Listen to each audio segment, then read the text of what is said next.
My name is Isidora, and I am 2000 years old. I know what you're thinking, not bad looking for 2 millennia. Well, let's just say a youthful appearance at my age comes at a price, and I don't mean plastic surgeon and Botox. The universe is not what you may think. It is full of monsters, the stuff of nightmares. All powerful entities that sleep in the distant void of space and reality, many slumbering. They are called the Great Old Ones. One of these entities, Hastur and his duality, the King in Yellow, are who I must thank for my immortality. I also curse them for it. The King took me from my home in Pompeii and certain doom, just as Mount Vesuvius was erupting. He took me to dim, lost Carcosa. Here he gifted me with the immortal chains, giving me everlasting life and youth. I was to become his herald, keeper of his yellow sign, tasked to find souls to enrapture. Souls to trap forever in Carcosa to feed him and his duality, Hastur. For the last 2000 years, I did this, even more years as reckoned in the Hyades. Never aging, never dying, never free. Until recently, I found a way to place the king in a restful slumber. Now I do as I please. I return to Earth when Carcosa, on Lake Halys shores, mirrors a great city of man. When the veil lifts briefly, and the shadows of man's thoughts lengthen in the afternoon. I come to punish the wicked, but also to save the innocent. This was my world once. Time to become part of it again. Time to find the one responsible for the eruption of Vesuvius that started all this. Oh, you thought that was just an everyday natural disaster. As I said, monsters are real.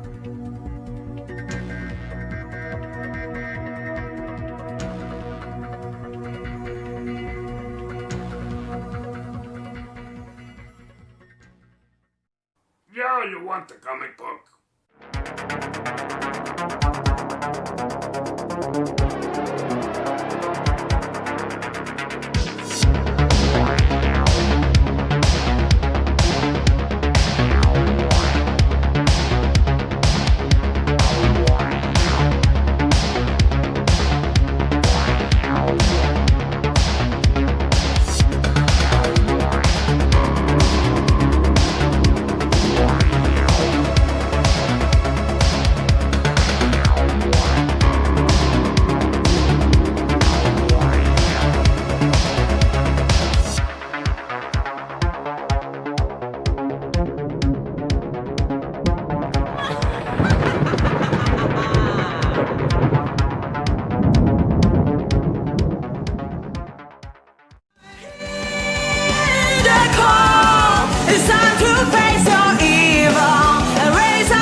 Street Champion Road Warrior Drake, launching on Indiegogo, featuring the artistic talents of Peter Gilmore, Vic King, and Simon Poitier. One of the most anticipated graphic novels this year. Street Champion Road Warrior Drake.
Yeah, honey, I don't know, I just got the message.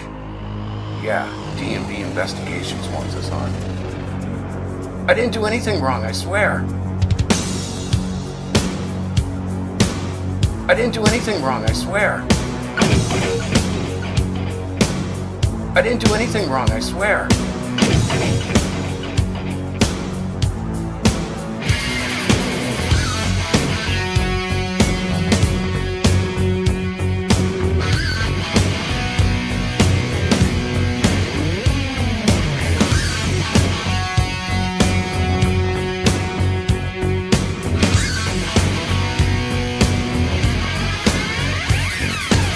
I'm living on an endless road around the world for rock and roll. Sometimes it feels so tough, but I still ain't had enough. I keep saying that it's getting too much, but I know I'm a liar.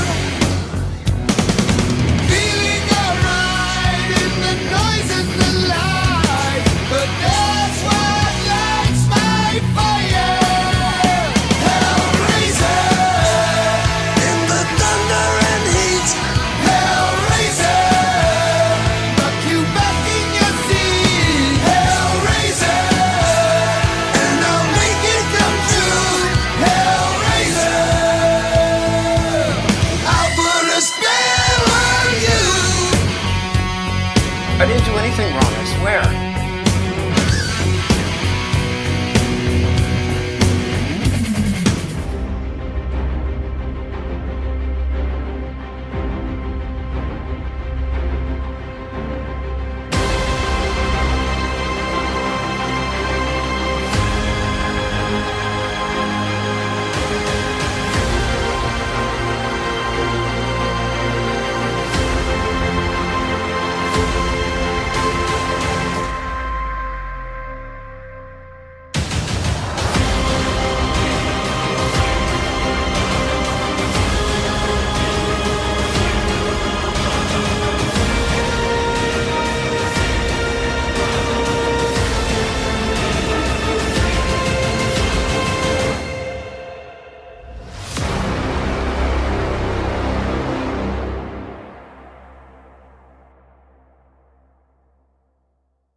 Yeah, look, I'm reporting from CG Arctic. There ain't shit happening up here.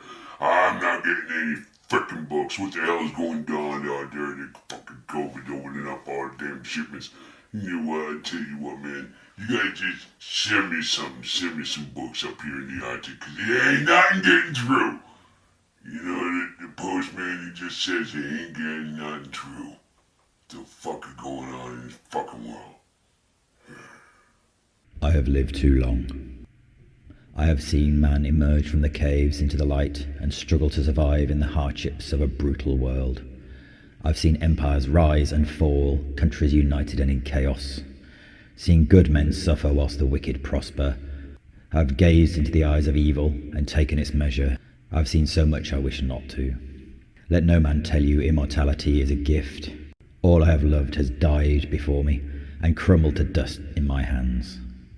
Anywhere I called home has been ravaged by the ages, burning under time's relentless march forward till nothing remained but a whisper of what may have been. I am alone, so tired.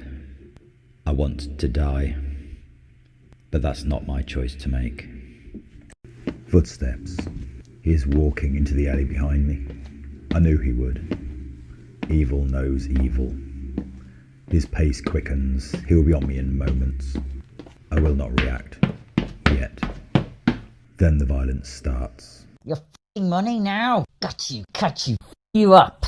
He spits the words with rage and threat, intended to induce terror. I just smile. He never really had a chance.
The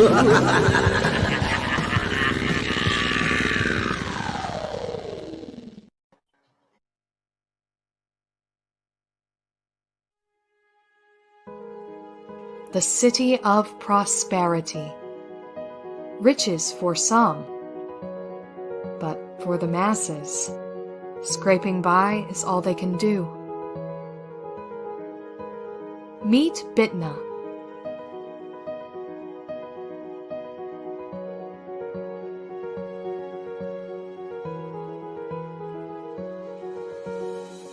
It's a rough life, with an even harder reality.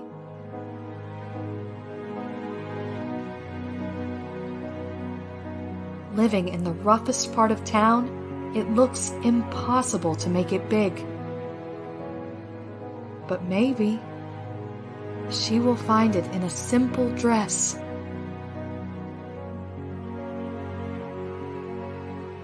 The Radiant Sight, a new romance story by Martin Fisher, now on Indiegogo.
I'm bored.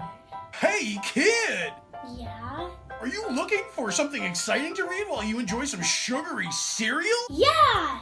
Then grab a copy of Mighty Mascots from Alterna Comics! Born from the ashes of a disastrous 3D printing accident, 8 living advertisements have banded together to right the wrongs of this world, led by a former child star. These unlikely heroes are freaks to some, but you will know them as the Mighty Mascots. The miniseries is 3 issues full color and printed on glorious newsprint. This is the fun superhero series that you didn't know you needed. Created and written by Keith Gleason, featuring artwork by Ian Morianto and colors by Anton Bondi. Ahoy, I can't wait for more!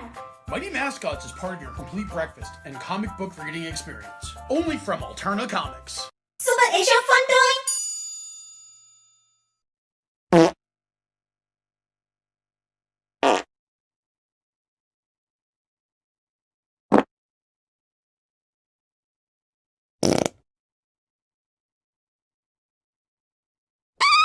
So what is your fun doing? Welcome, ladies and gentlemen, to the Diana Reno show. That doesn't have a very good ring. Okay, wait a minute. Okay. Ha. Welcome, ladies and gentlemen, to a very brand new show called...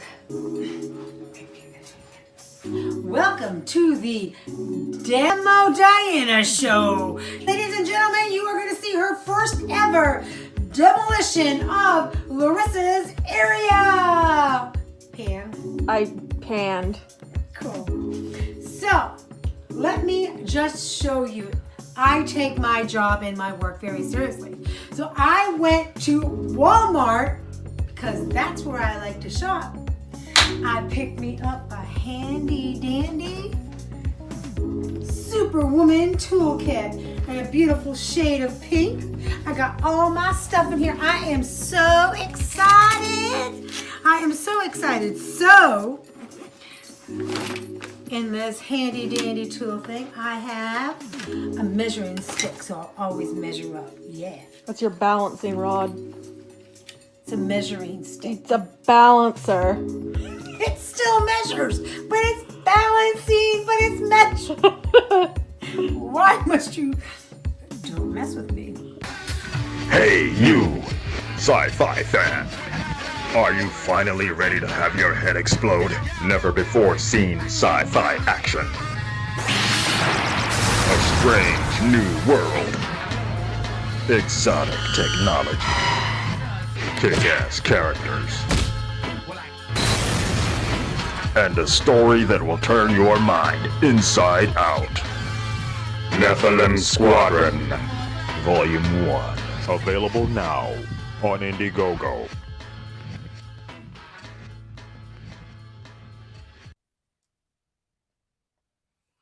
Crazy face. Just pick a face and pull a voice and let Crazy Face do the rest.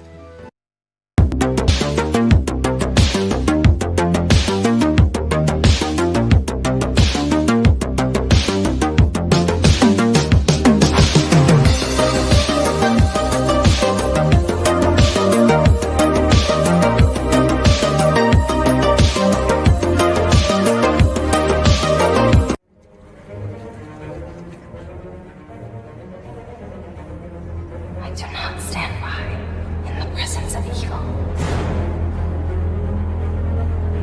I do not stand by in the presence of evil.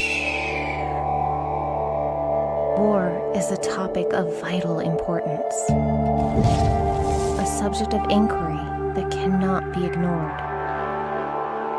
It is a matter of life and death. It can be a road to safety or to ruin. In an alternate version of our world, brought to the brink of total collapse, rival nations fight for global domination, and elite pilots in futuristic combat suits wage war on the battlefield of tomorrow. Now, 6 brave soldiers on a seemingly routine rescue mission will encounter more than they bargained for and uncover a dangerous secret that could change their world if they live long enough to see it.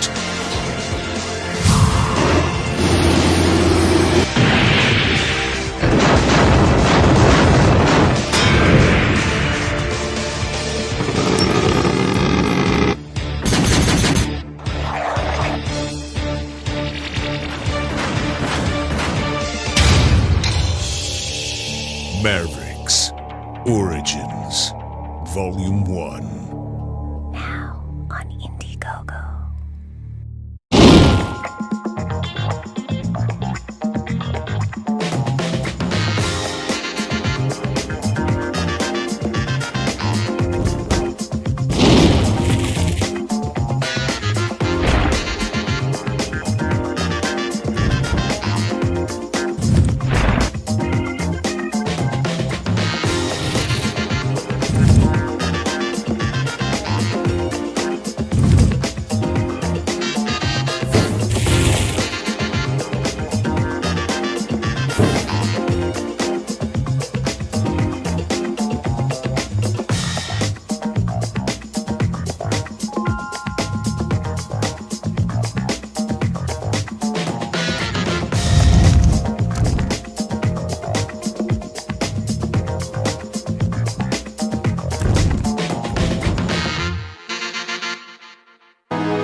Can somebody take the slide?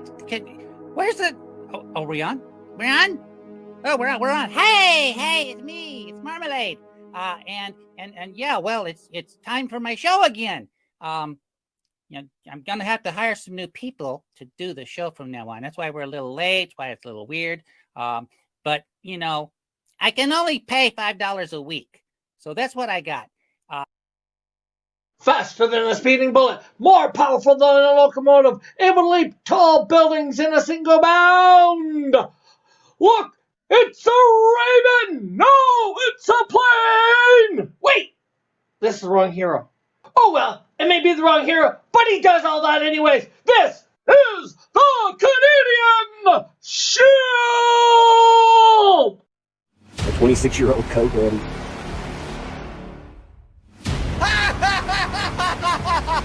Audio Jungle. Oh, aren't you an indignant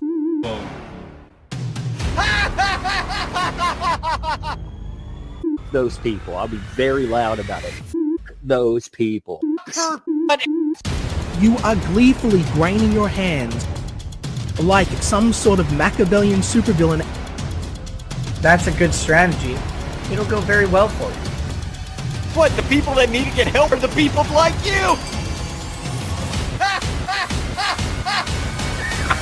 That was great shit. Great job, Vicky and DA. I didn't know what Vicky and DA were for, but now I do. That video was great.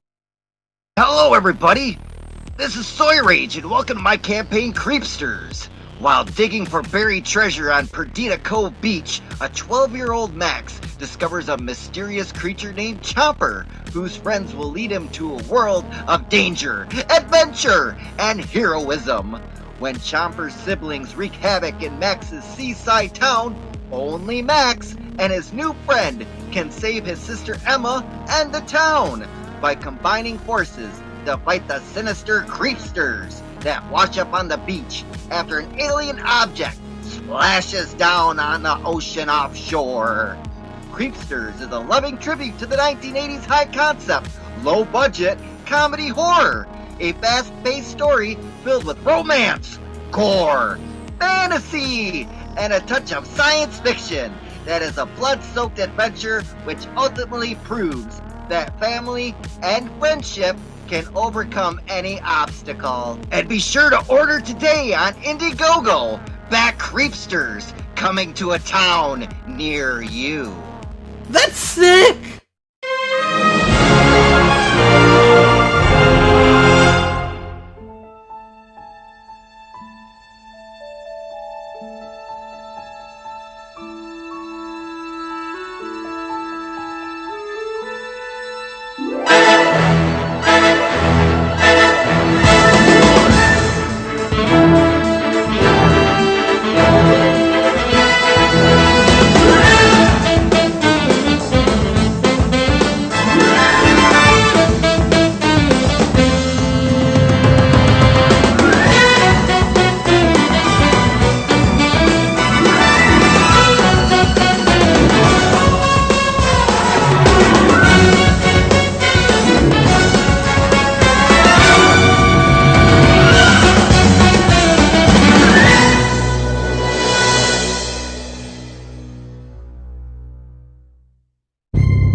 people to make CLUSTER FUDGE TWO. It makes for quite a fucking sandwich.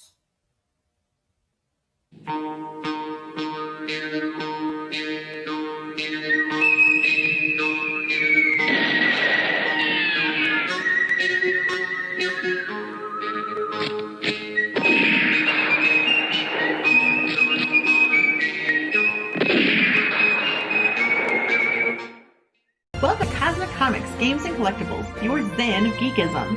We carry comics old and new, magazines, toys, games like Pokemon, Magic, D&D, Want Godzilla, Ultraman, Star Trek, Ninja Turtles, Funko Pops? You'll find it all here. Shop our Cosmic Sound Room and pick up a record or two.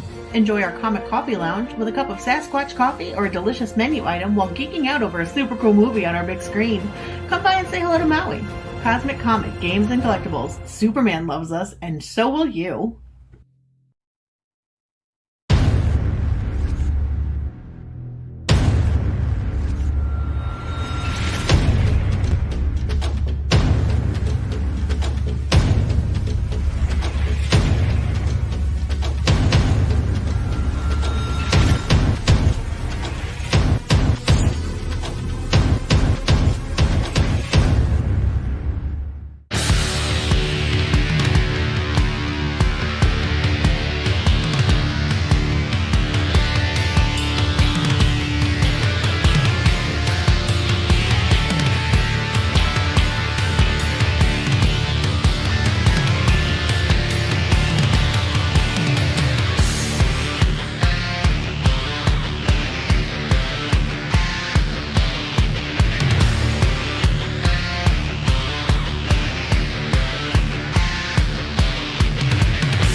Hello. Welcome one, welcome all. I need just a moment because, of course, I'm disorganized and have stuff messed up. So how are we doing tonight? We're waiting on Diana, but it's not her fault. We've been dealing with animals. Ooh. So let me see why my camera wasn't on. There it is. Start the virtual camera. There we go. Hello. All right. So give us just a minute longer while Diana takes care of our big cat and our big dog. And, well, she's a little dog, but let's see how we doing. Timothy's in the back. Timothy, I'm just waiting on Diana, bro. Let's see. So tonight, I'll show you what we're looking at. We are looking at... I need to stop that and start this one. I'm sharing a screen, of course. Tonight, we are looking at our campaign, Cluster Fudge. We have 4 days left. We've been stagnant at 5:15 now for about, 5 days. And that's okay, but would like to pump that up a little bit tonight. And if not tonight, in the rewatches. But if you're watching right now and you're thinking about backing, now's the time, because if you back, we'll spin the wheel. And what's that? What is spin the wheel? Well, let's take a look at that real quick.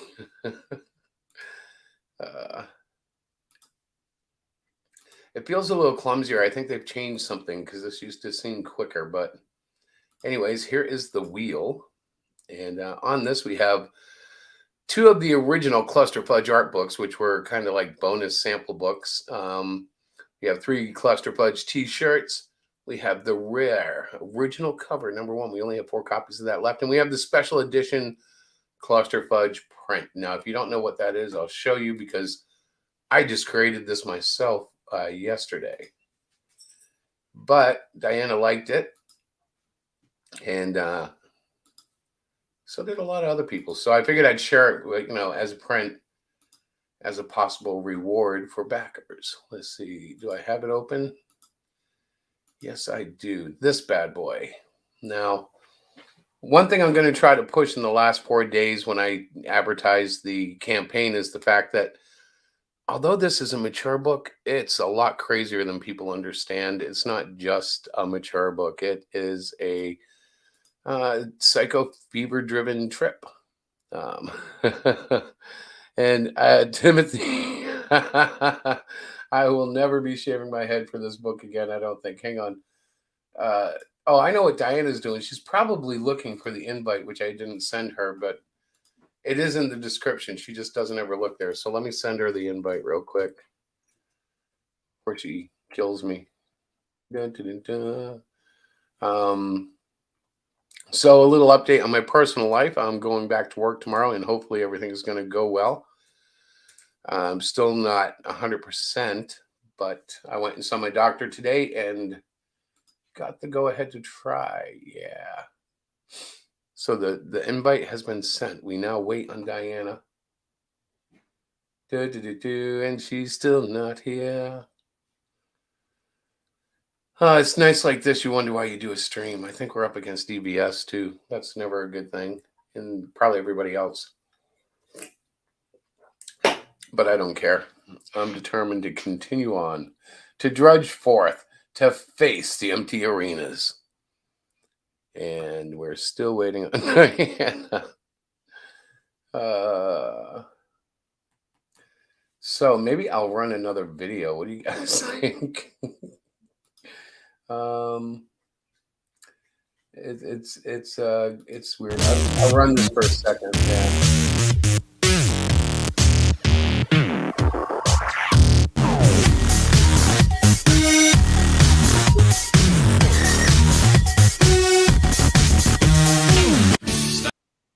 She saved you from a second run of the video.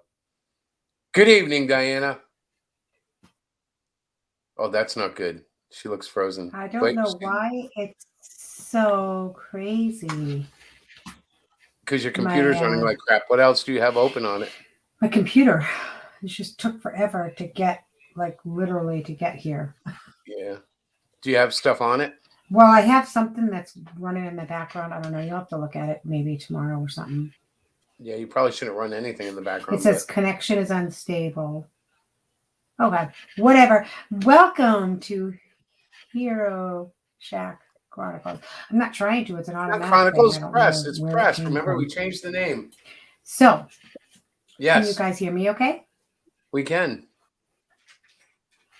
But there's absolutely nothing going on. Welcome to Hero Shack Press. Can I let Timothy in? There, I just did. Because it looks like there's going to be a. Yeah, of course you can. I don't think we have a whole. We have some stuff, but. No, it's dead, honey. It's deader than dead. I get that. What? Green night feeling. But that's okay too. I can live with that. Yeah, I think it might be. What the fudge? What the Cluster Fudge 2 on Indiegogo? How's it going, bro? Oh, I'm all right. I just got I just got page 7 of Melvin number 3. Page 2 is Melvin 2 is being reworked still. So, but those pages are coming along, I guess. So, are you still waiting on 2? Yeah. Vix, like I say, he's reworking some pages, and so this is the longest wait I've ever had to wait for pages. Well, hopefully it gets you perfection, bro. If I don't go insane first. Yeah, that's one good thing about drawing my own stuff. I never have to like wait. The only delay I have is my own exhaustion, you know. Lucky you. Some of us tried to get good at drawing, but never could. So I have to rely on others to do it for me. Other people in my. Every day it's an evolution. Sometimes I even regress and I have to go back and redo things because I get into lazy habits or something, you know. Well, the difference is I've been practicing since I was a child, and it got to a certain level, but it just never got not really good. My parents yell so much. Hello, interwebs. Welcome to the chat. Welcome to the show. All right. So what up, interwebs? What are we doing tonight? We're trying to shield the book, right? Hi, Intense Web. What, honey?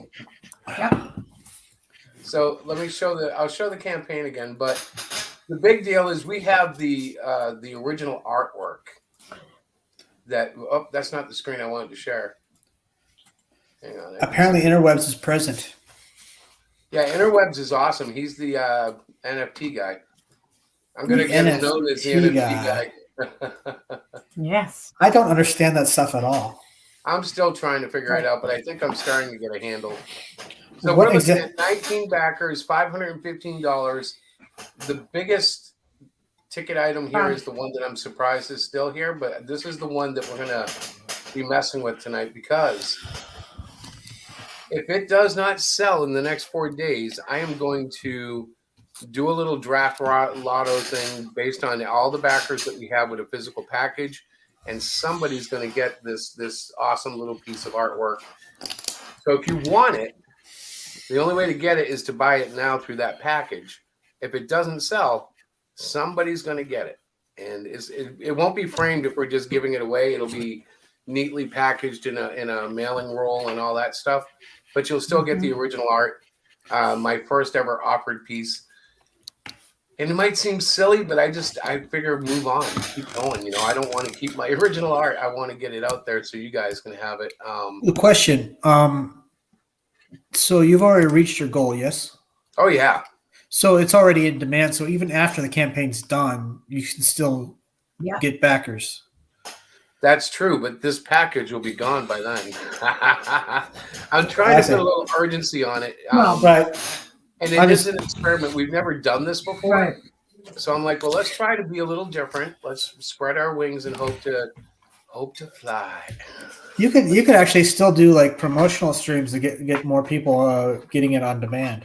Yeah, but I'm not going to be interested in that. I'm going to be pushing Cyclopean 3 and then Cluster Fudge 3. Like, that's the problem with my activity is, like, there's so little time between the books compared to other crowdfunders that, like, the in-demand and the 60-day thing actually kind of feels weird to me. Like, when we did the 60-day campaign, I felt odd. Like, I didn't have any momentum going into that last 30 days because I was out of sync.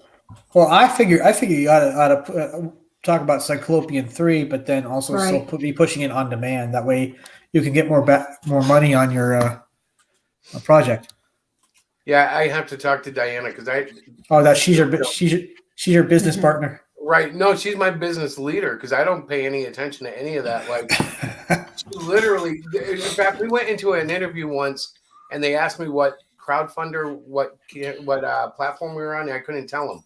I was like, I don't know, honey. Which one did you use? Because I had no idea. Was it Kickstarter or Indiegogo? And you tell me.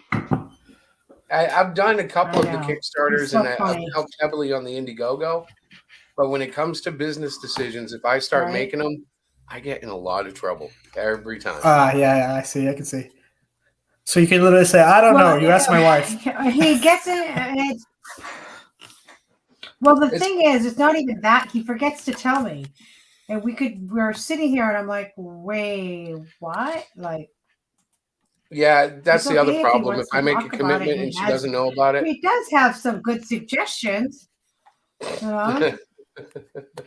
It's just that I really think that it's good for someone to be over me as a business manager. Am I wrong, honey? Diana? No, you're not wrong. Yeah, because I mean, let's be honest. I mean, yes, I'm 52 years old. Can you not? Yeah, I can hear you, but I think you're lagging. See how she's. Diane, there's something going on with my machine. I'm trying to figure it out. Yeah, you might want to come in on an iPad or an iPhone, or just come up here and hang with me. Okay.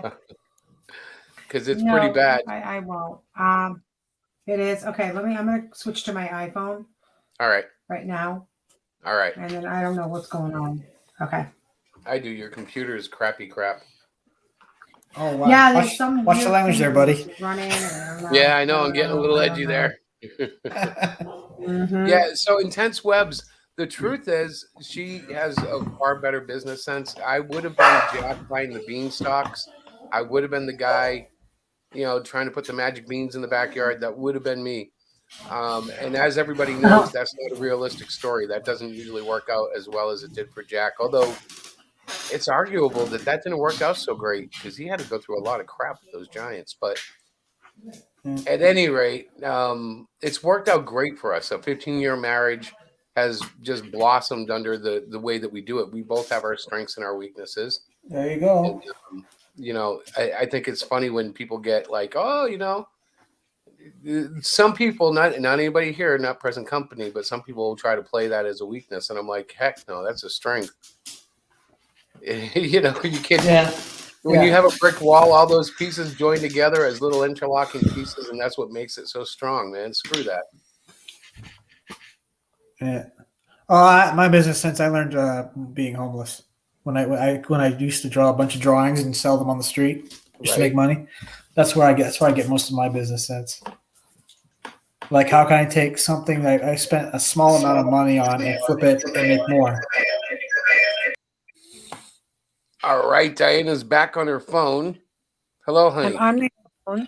So anyway, as I was saying, you know, I always think, how can I take this project I made with, you know, as much money as I spent on it, and then flip it and make more. Right. So that's I've where always had the luxury, at least in our comic book career, where it's never been something where I've needed it to make money. You know what I mean? Like, we've always wanted it to make the money that we've asked for, but it's not like we've ever had the rent lying on whether or not we made a book.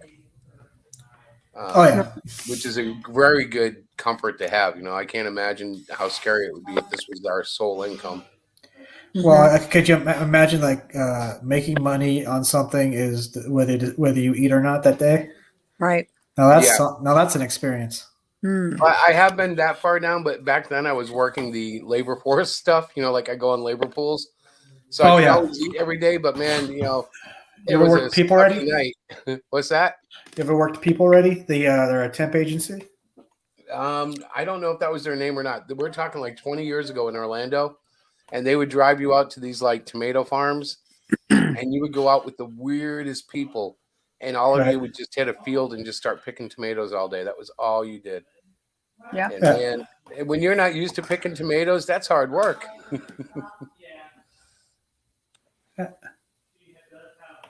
So 4 days, huh?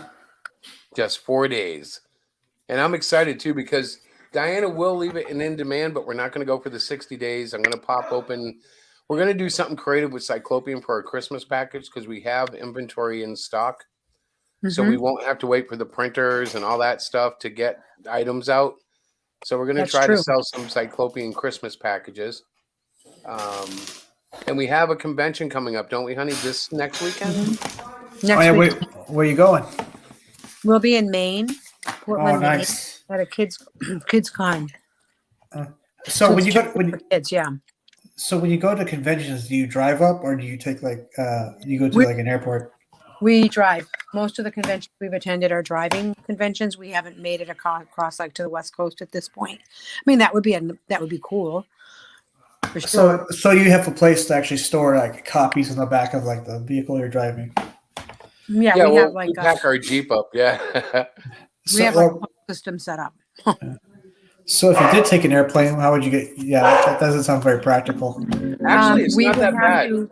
No, you'd have to send it ahead. You'd package what you would need, and you would just put it in suitcases and stuff, and that would be fine. Yeah, and I would probably have to diminish our table size or our signage, but we've envisioned ways it would be doable if we had to. Yeah. Have you ever imagined doing conventions overseas? I mean, I'm sure there's some in like maybe Europe or Japan or something. Diana's still trying to get me to do them across the Mississippi River, so I haven't got that far ahead. No, he has not. I am kind of terrified of the prospect of going outside the States, but that's just my own paranoia. Right. Oh, it's an adventure going outside the States. Have you ever gone? The only gone? place I want to go outside the States is Israel, which sounds crazy, but I really want to visit Israel. I went to the Philippines like a handful of years ago. Well, that's cool. How was it? It was an eye-opening experience. Yeah, I would imagine. Yeah, you think, oh, there's definitely a good part of town and a bad part of town. No, it was just endless ghetto. Wow. Yeah. At least the part I was on. I think that in the United States, unless you really know somebody or have gone overseas, you forget how privileged we really are. Oh yeah, I know. We don't know. We have no idea. No, I know.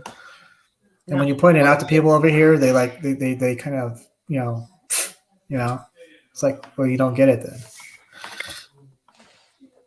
Well, it's like there are people who sincerely think that January 6th was a serious insurrection, and they're genuinely scared and terrified, and that kind of worries me for this country because as bad as that may have legally been, man, a real insurrection is really bad. You know what I mean? Like where people show up with guns and really do nasties trying to overthrow a government. Thank Oh, God yeah. we didn't have one of those. Thank God. But if we had, these people would have gone into trauma. Well, the reason why nobody invades the United States or does something like that is because we're a really well armed population. Right. Well, it's definitely one of the big detractors. You know, nobody wants to go house to house and hope they don't have a gun. Right. Let's see. November pro tip: talk politics at Thanksgiving. Save big at Christmas. Yeah, that could work, but not so much in my household. I've been blessed with a wide variety of political spectrum out of my children, and they always surprise me. Yeah, and they would still show up with their hands out on Christmas, going, "Yo, where's mine?" At least They my do son not. would. My son would. My son is always funny about it, though. I don't think he's serious. Unfortunately, I'm surrounded by Democrats. Well, we are too, and you know what though? It's not really for me a Democrat Republican thing. I'm not even really one of either party. I'm independent. I have, like I have like a combination of things going on, but like the whole polarized country thing is going to destroy us because they're just both sides. I see it on both sides. They just want to kill each other, and I'm like, It's childish. yeah, it is. there's no compromise anymore, and it's just, oh man, it's going to end badly for everybody. Well, we don't really know for sure, but that's a good speculation. Well, I know for sure. Speaking of speculation, let's speculate on all the neat things you're going to show us tonight involving Cluster Fudge 2. Yeah. Well, I'm not going to be showing much. See, this is the other thing because, like, we've already made our funding. I have so little desire to pump it. I want everybody to see it. I want everybody to buy it. But He's I'm so like, weird.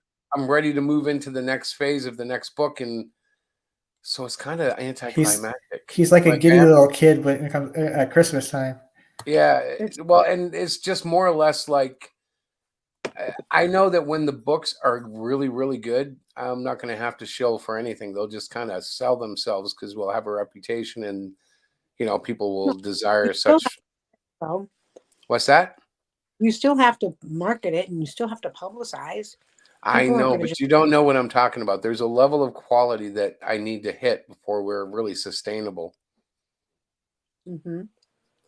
And I think we can do it. I think I'm hitting it. I think I'm getting there every issue, but it only happens through the progression of doing the issues, which is why I never take like a year to do a book because that would just be anti-productive to growing.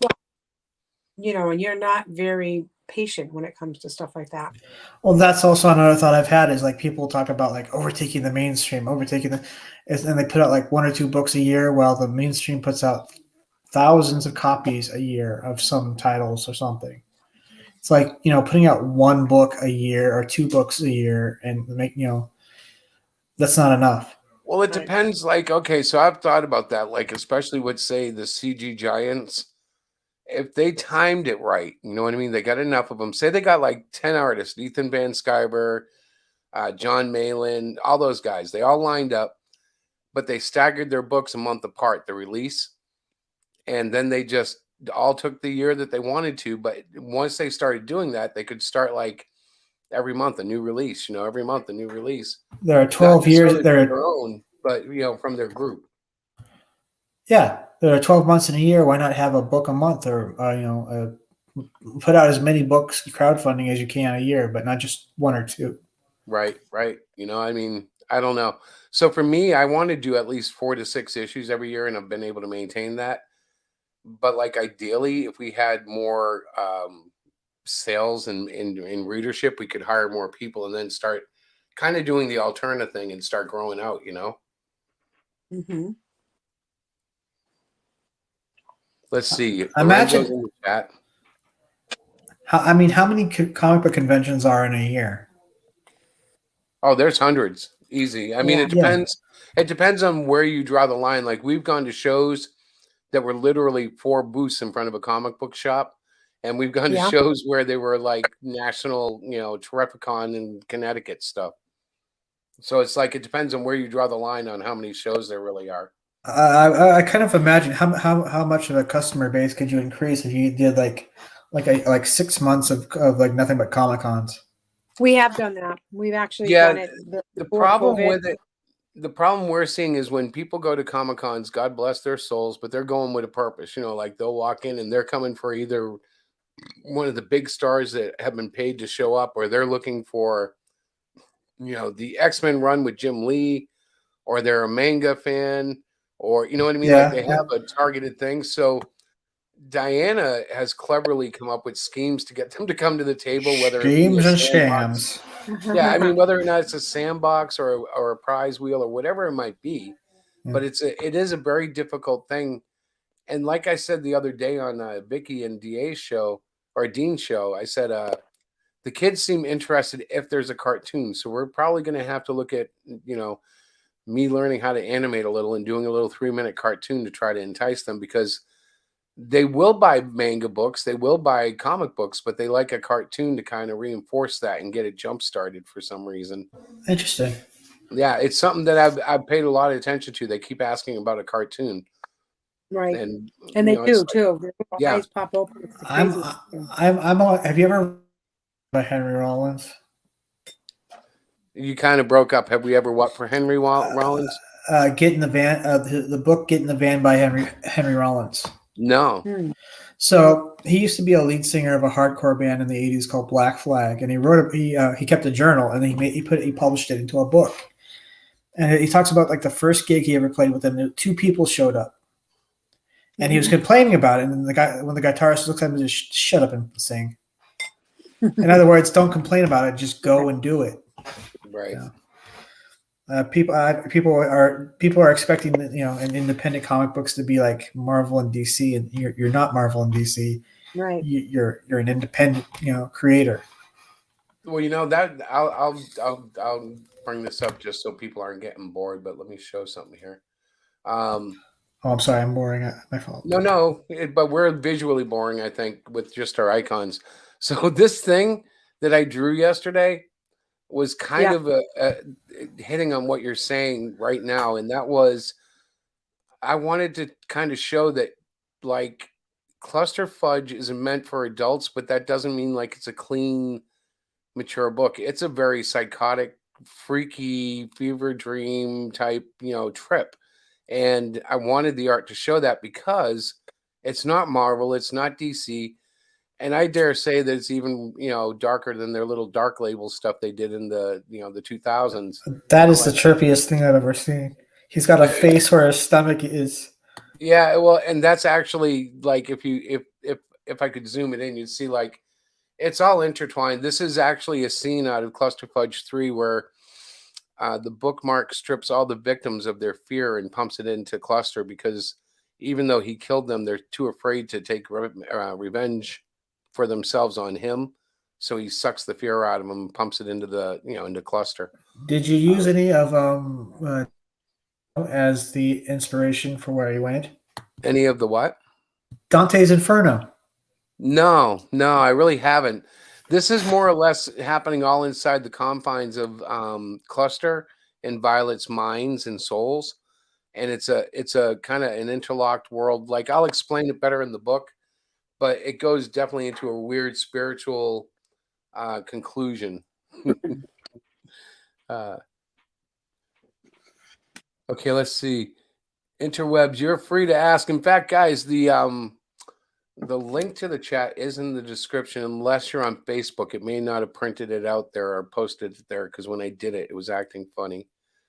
But yeah, that cover there, this one here was just, it's just realizing that Cluster Fudge isn't a normal book. It's just not. It's not in that same realm. And for me, it's actually a whole different experience because, you look at Cyclopean, it's definitely patterned after, parody takes of all the mythology that we already have. Hi, honey. Do you want to say anything while you're here? Well, no, I'm listening, and I'm very concerned about my computer, but I am listening. I particularly like that page that you just completed. I think it's so cool. Well, I you were do. the reason I posted it because she was like, "Oh wow," and I'm like, "What?" And she's like, "No, no, that's good." So I was like, "All right, we can share that. I can do that." Right. And I liked it, but I even when I was drawing it, I was like, "Is it too freaky for people?" Because I never really know. I think it's badass. Let's see. It is. It's very cool. I can make it a little bigger, but like then it gets kind of weird. It's very metal. Yeah, she's like it's all just the combining of fear. He's climbing in the mouth there, that nasty man, him, and of course there's Brutus, who's actually the main sex demon in the series, so he has to make an appearance. And that, of course, is Cluster, and like this is part of my style. Notice how his chin gets so exaggerated, his jawbone and stuff, but I wanted to draw out like his scream. So like it's like part of the process for me. Oh, I just noticed that. Pull back a bit. I'm trying. Hang on. Yeah. Down. I realized that it looks like it's part of his body, but they're actually two hands. Yeah. Oh yeah, yeah. That's the whole thing about the cluster fudge stuff. If you look, there's supposed to be a lot of different things going on within each picture. Now, in Cluster Fudge 2, there's a little less of that because we spend time in the hospital room. We spend time exclusively with the demons. But whenever Cluster himself is involved, things start getting hallucinogenic. Let's see. I want to see what he's saying here. Okay. It's a great cover. I heard you explaining a little bit about it the other night. Great job on it. I think kind of get what you said about it. Yeah, and I keep trying to explain it. I just don't know if I just don't know if I'm able to really explain it. Like when Vicky said that she read the first one twice the night before we showed up for their show, I was really kind of like floored because that's exactly what I love hearing. Someone's digging it that much that they're in there twice. Hi, honey. Hi, Kim. You restarted the computer, I take it? Yeah, I don't know. You'll have to take a look at it. It's a hot mess. Hey, guys. Well, what are you on right now? I'm back on the computer. Okay. I came Well, it's off my working phone. better. Yeah, I restarted the whole system, but it's really weird. Very weird. Very Ladies and gentlemen, welcome Rick from Cross Comics. Hey! What up, Rick? How's it going, bro? Hey, Rick. Hey. Stop my camera. I realized I was the only one on camera. That's really weird. I can be on camera. Everybody can be on Tim camera. can be on camera, too. I know, just because I did that. Yes, that's why. I just figure people don't want to see me that much. I don't want to see me that much. Well, I'm eating dinner still, so I'll stay off camera until I finish eating. Because I told you need if you're going to do that, you need to embrace the gimmick and show us what you're eating. I had a salad. Hold on, let me help. Gee, Diana, that looks nice. What are you eating? Yeah, what is that, honey? A salad. Oh, what kind? A fruit salad? It was a Southwest salad. A Southwest salad. Did you get it all the way from the Southwest? I got it from Wendy's, actually. I had a meeting tonight, so it was. Does she know? Hello, Lionheart. That's a genuine Hello, Vic King. Lorenzo. It is the one Hey, what's up, brother? only. Hey, brother Chris. Hello, Hello, Intense Diana. How are you? Weds. I am well. Hold on, let me check something. I'll be right back. Okay. Hey, did you do your artifice video that I've been running in my pre-show? No, Smirk the Alien did that. That's pretty kick-ass. Yeah, he's a multi-talented alien from another planet. I dug it. It was really cool. I've watched it now like for 3 weeks, and I'm like, that's really well put together. Uh-huh. He will. So how's it going? What's your next project, bro? Oh man, well, I got several things going. This is a double-page spread I'm doing for Artifice. It's one of the bigger parts of the story. It's a bar scene, bar fight Cool. scene. Very nice. Then I have Melvin 2, which I am working on. I'm trying to see if I have any pages laying around me here. Busy guy. This is some work from Melvin 2. Nice. Cool. I like it. And then I have my very own IP that I'm working on. Excited to share. Let's see. Well, I'll put up a racy page. You're doing Cluster Fudge, so I figure I can put up a racy. Oh yeah, you can put up racy. All right, not too racy, not too racy. Yeah, that's but not this bad. This is Beowar. You can only get to see the back of him here in this picture. And these are the maidens of Cathal that he runs into. But Beowar is like he's my Conan meets Sinbad. Cool. I was about to ask if he was influenced by Conan because I definitely get that vibe. Oh, definitely. Let me find the monster piece. That's the one that's like really epic. Oh, is that the one you posted on Twitter? Yeah. That was mad crazy. If you have that one, show that, bro. I just gotta put my hands on it. Huh. Yeah, Oh, Vic is awesome. one of those guys I like to watch and get like fueled from. You know what I mean? Right. Okay, we have think we feed Mikachu. off I don't each know. other, right? I don't know. Mikachu sounds like it's going to be a bad thing. So should we check it out or not, honey?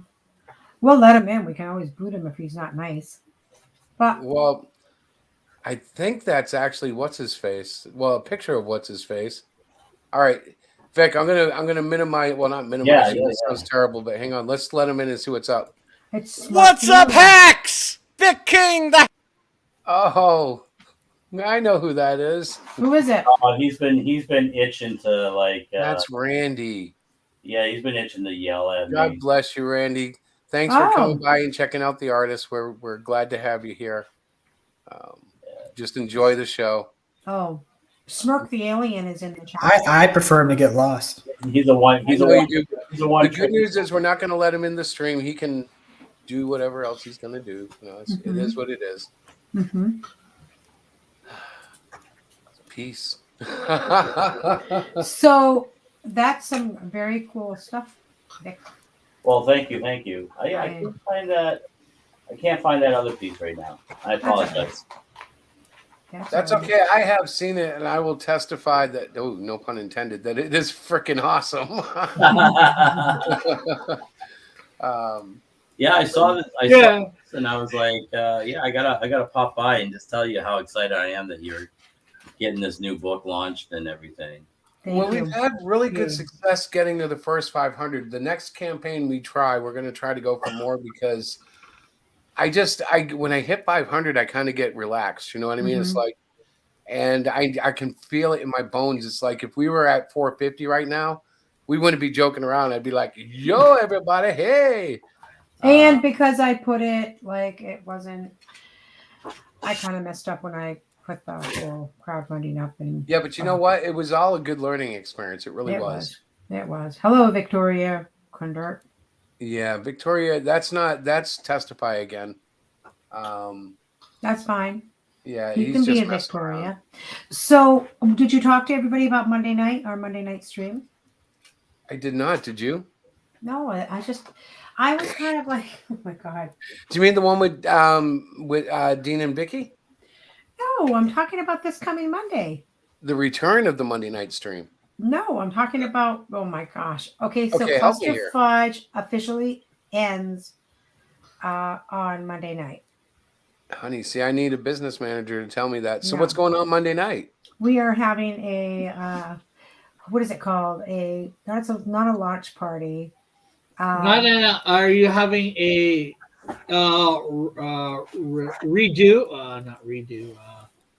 extension party, or are you having a ending party? An ending party, that's what it is. It's going to go on demand, for sure. I'll put it on demand. We're not going to do another we're not going to extend it 30 we're not going to days extend for it that 30 official- days. I decided I didn't want to do that. And the reason for that is because we have Great Cyclopean 3 coming up. We've got Christmas and the holidays coming, and I just felt like, you know what, we can keep it on demand, and I just figured, you know what, we'll see what happens. And So we got, hopefully- honey, we got a few live viewers. Let me show this real quick. Okay. So our biggest tier is the original art one for $300. Hasn't sold, so we got 4 days left, and I don't want this in my house after this. I want to move it on. So if it does not sell, if you're interested in this, it's $300, and it comes with basically everything in the set of tiers. Get it now, because if it doesn't sell, I am giving this away to any one of the physical backers that is currently enlisted, which means if you want a shot at it, now's the time to buy one of the physical books, and somebody's going to get this one way or another. If I give it away for free, I'm not framing it. I'm going to roll it up in a very good mailing roll and send it out, and you can have it. But the whole point is I want to move this on. If somebody does purchase it, it'll go into a frame. Right. And if somebody purchases it, I will replace it with probably a print of that, new pinup that I've been showing around. But yeah, they won't get the original art if somebody buys it. Right. But the whole point is it's an opportunity to go for it, Mm-hmm. Testify, brother. We love you. We wish you a lot of luck out there. Hope you find a project you can work on.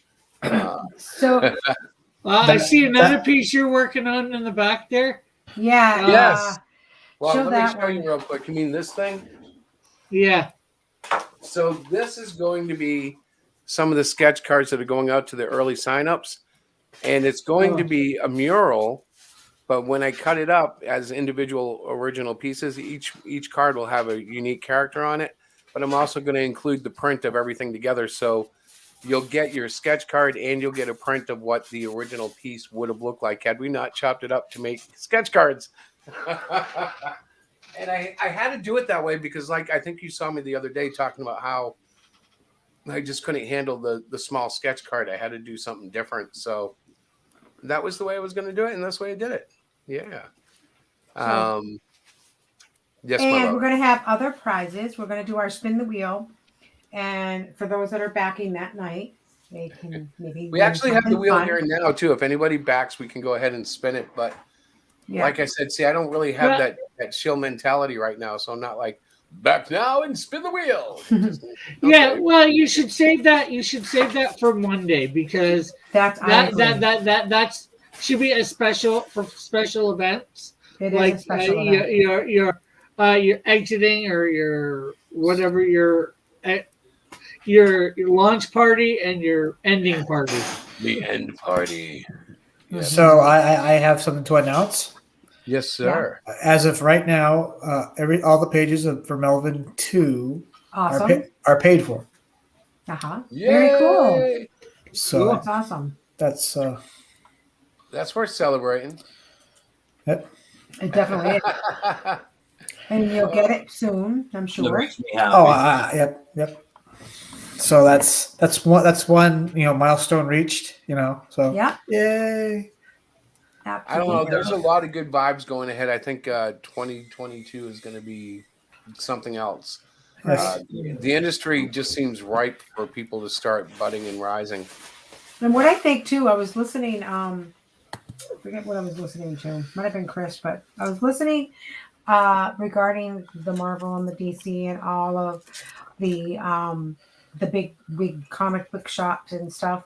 And I really think that we should be, as independent creators, that we should band together and try to edify each other and build each other up and become bigger than the big name people. Like us, all us little guys, I feel like all us little people, the ones that are really trying to the thing is, get our books and our art and our stuff out there. Honey, there's thousands of us. The thing is, it's going to take really pockets of people to succeed and then kind of unite. Mm-hmm. And the whole the tide lifts all the boats, that whole theory there, the rising tide. It has to kind of go like that. The problem is, all too often, if somebody rises, they forget where they came from or something like that. Or No, there's I know, and it's human feelings, nature. I get it, but but you're right. I agree. We should all try to. It should be a helpful thing. That's why in the first half hour of the show, I'm right. showing dozens of other projects because number one, it helps my project look better to be in a crowd of other good projects, and number two, I want to show other people's stuff. Well, I'm a yeah. fan as much as I am a creator. You know. I know. I love the fact that we do that. I love the fact that we show the preview stream or whatever it is that we call it, and we feature other artists. I was watching it and I'm like, there's some really fantastic creators out there, and I think like I don't know if other people do the same thing. They probably do. But I just think that's such a cool idea when we're able to share other people's work on our little channel, Well, but at the end of the week, we probably get 25 to 50 views, and that's just 25 or 50 views more than you might have had otherwise. So, hey, Pops. Oh, Pops is here. Good God, welcome, brother. I know he was doing a stream, I think, with somebody a little while ago. He's always streaming, and I catch him a lot, but I don't catch him enough. I know.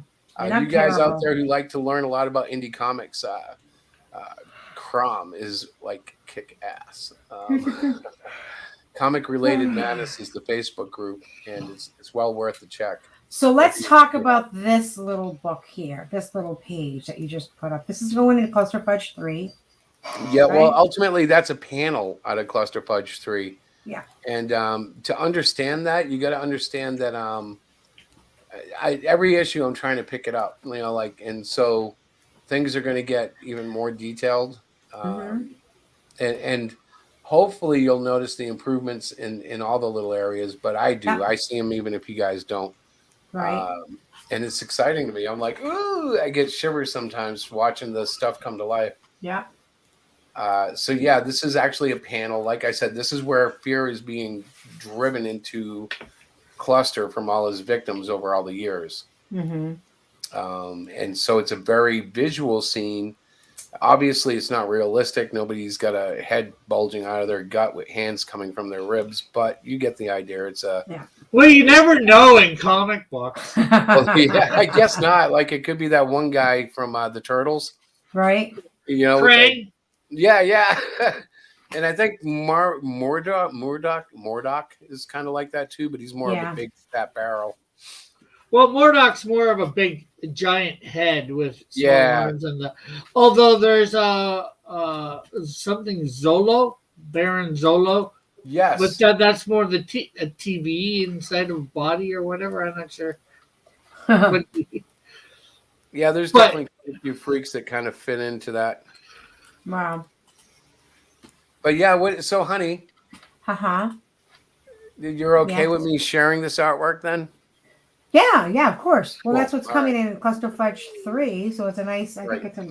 Now I'm not so sure. Well, it is Cluster Fudge, so I'm not sure. The placement of the breath of the one girl with the mouth of the face coming out is pretty risque. Yeah, everybody has noticed that, and believe it or not, that was totally unintentional. But they're like. So, like, the main focus for me is see where the two guys are underneath his ribs, and one is ripping into his rib cage, and the other one is grabbing into, like, this mouth thing that kind of resides between the next woman's thighs and his armpit. That was where, like, my focus all was, but everybody I talk to thinks the guy in the stomach is about to eat her breastises. I thought that was deliberate. No. Either way, it's trippy. Yeah. Hey, Diana, check out the private messages. I had a question.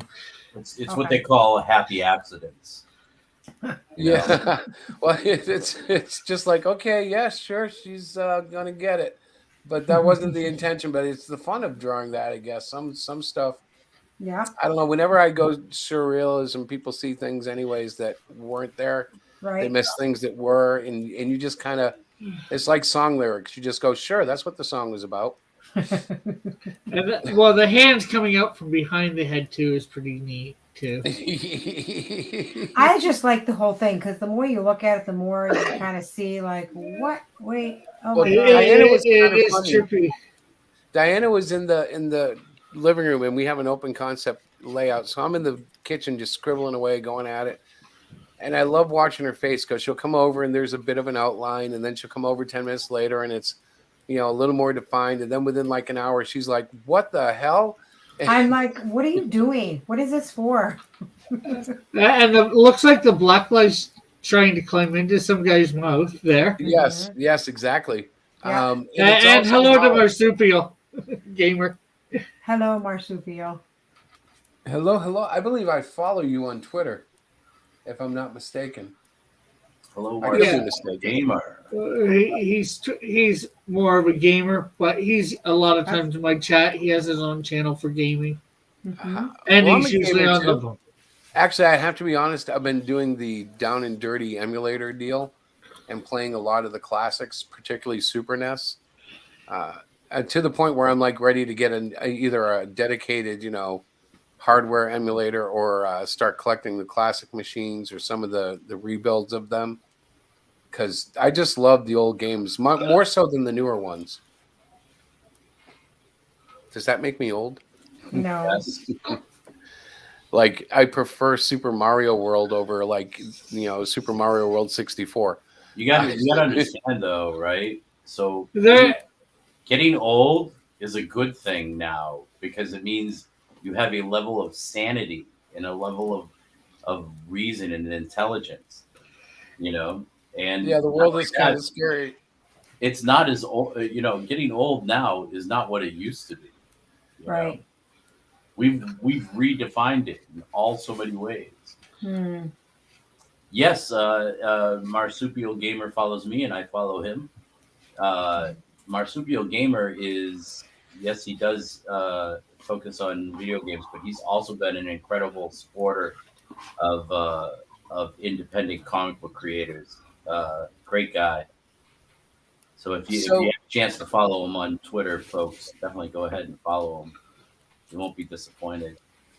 And follow. So how have your streams been going, man? Because I've not been like actually I don't know if I've made it in more than one or two. I know I haven't drawn in any of them, but like you seem to be doing a ton of them lately. I go every day. I go for 9 hours at a time, sometimes 10, 11 hours, sometimes twice a day. Crazy. I know before I've seen it where he's gone. I don't know how many hours I was on the stream. I wake up and he's still streaming. I go to bed and he's still streaming when I get up. It's like, oh my God, Vic. You're gonna kill yourself. You know what it is here's the thing. I got a small space. I got a camera on my desk, and I'm gonna draw anyways. So I might as well stream while I'm drawing. I bring people on. We have fun, weird discussions. Sometimes it goes a little off the rails, but it's fun. Yes. Especially the other day with Alec. Lion Art, yes. I've actually been watching a few different video game streamers on YouTube, and EverDrive keeps coming up as a viable option. For those who don't know, that's like a Super NES rebuilt with modern parts, basically, to emulate a Super NES perfectly. And Intense Webs is 58. Cool. There you go. Yes. You're only as old as you feel, right? Well, I believe That's what that. I like to say. I like to say that. Yeah. I wish I could look as old as I feel. That's the problem. Well, that's another whole thing. Oh, sorry. Because I forget. I still think I'm in my 20s half the time. Yeah. You act like you're 5 sometimes, so it's all right though. No, that's okay. Not I'm 40. I'm 42, and I still feel like I'm in my 20s. Well, it's weird because like I'll get moving. Like today, I tried to run because I was going to the doctors. I wanted to see if it would wind me. And like in my head, I was doing like the Captain America super running pose, but in reality, it was more like the little like jackrabbit run where I was taking baby running steps. I don't know what the hell I was doing, but I realized after I got halfway in front of the Jeep in front of my wife that she was probably looking at me going, "Oh, wussy man." because it was not the manliest run, and I thought I was until I realized I wasn't.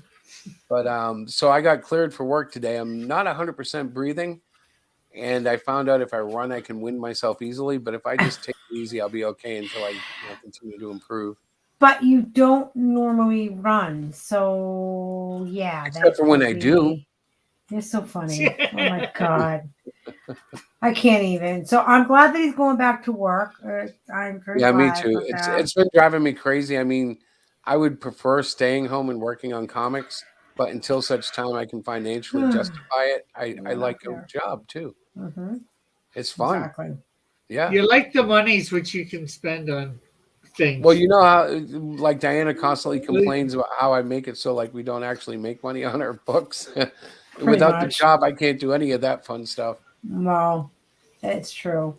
But it is okay because we're having fun. At this point in the game, it's something that Chris has always wanted or aspired to do, and he's doing it. And regardless of how others view our success, the fact that he put his mind to making a comic book, and he's not only made one, he's made several, and they're good reads. Yeah. They're not. Well, honey, the thing about it is there's always going to be somebody who's trying to tell you that you're a failure, and that's just. Oh, those are usually. But you notice those are just jealous people who don't do anything. They don't make anything. Typically it is. It is. They don't. Right. Well, that's because anyone with any measure of success respects any success because they know the struggle of getting it. Right. You know what I mean? Like you usually don't punch down on people if you're successful, so it's usually the losers trying to punch up at you. Mm-hmm. So it's kind of like you got out there and you actually put something out. Mm-hmm. Yeah, maybe you haven't made a bunch of money, or maybe you even lost money.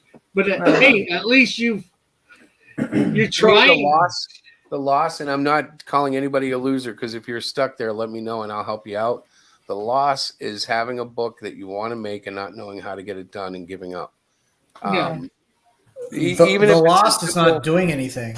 Yeah. Right. Well, I just mean like you've lost money, Oh yeah, but I was talking to Vicky and DA, and I'm going to bring them up again because it was a great interview. You guys should catch it on replay. There's a plug for Vicky and DA.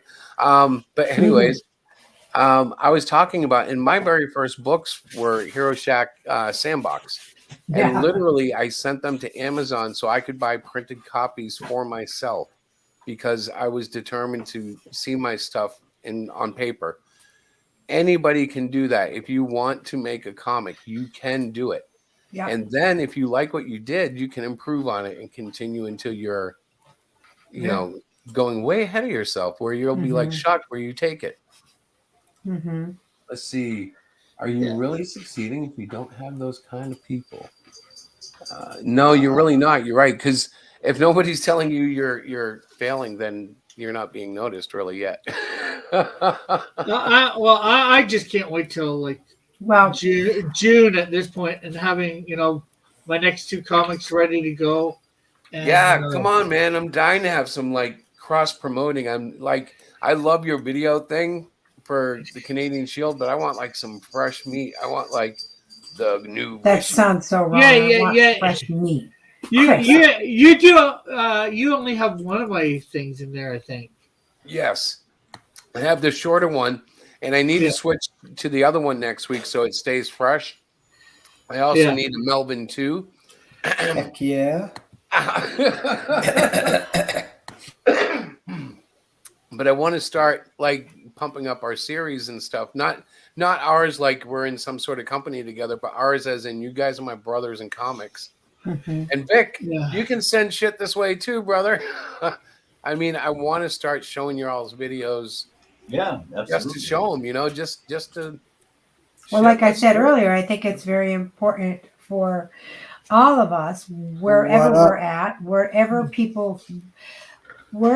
you're at in your creative journey. I think it's would be a wise thing for people to band together and to support each other because it is tough. It's, a lot of us are out there just creating and doing what we love to do, where we're not really deemed successful by our peers or by the larger, world as it was. I still think coming together. Well, number one, when you're starting, But when you're starting, it's all in how you judged or deemed success. For me, my very first book was successful when I took it out of my hands and got it put into a piece of paper, or into a book format.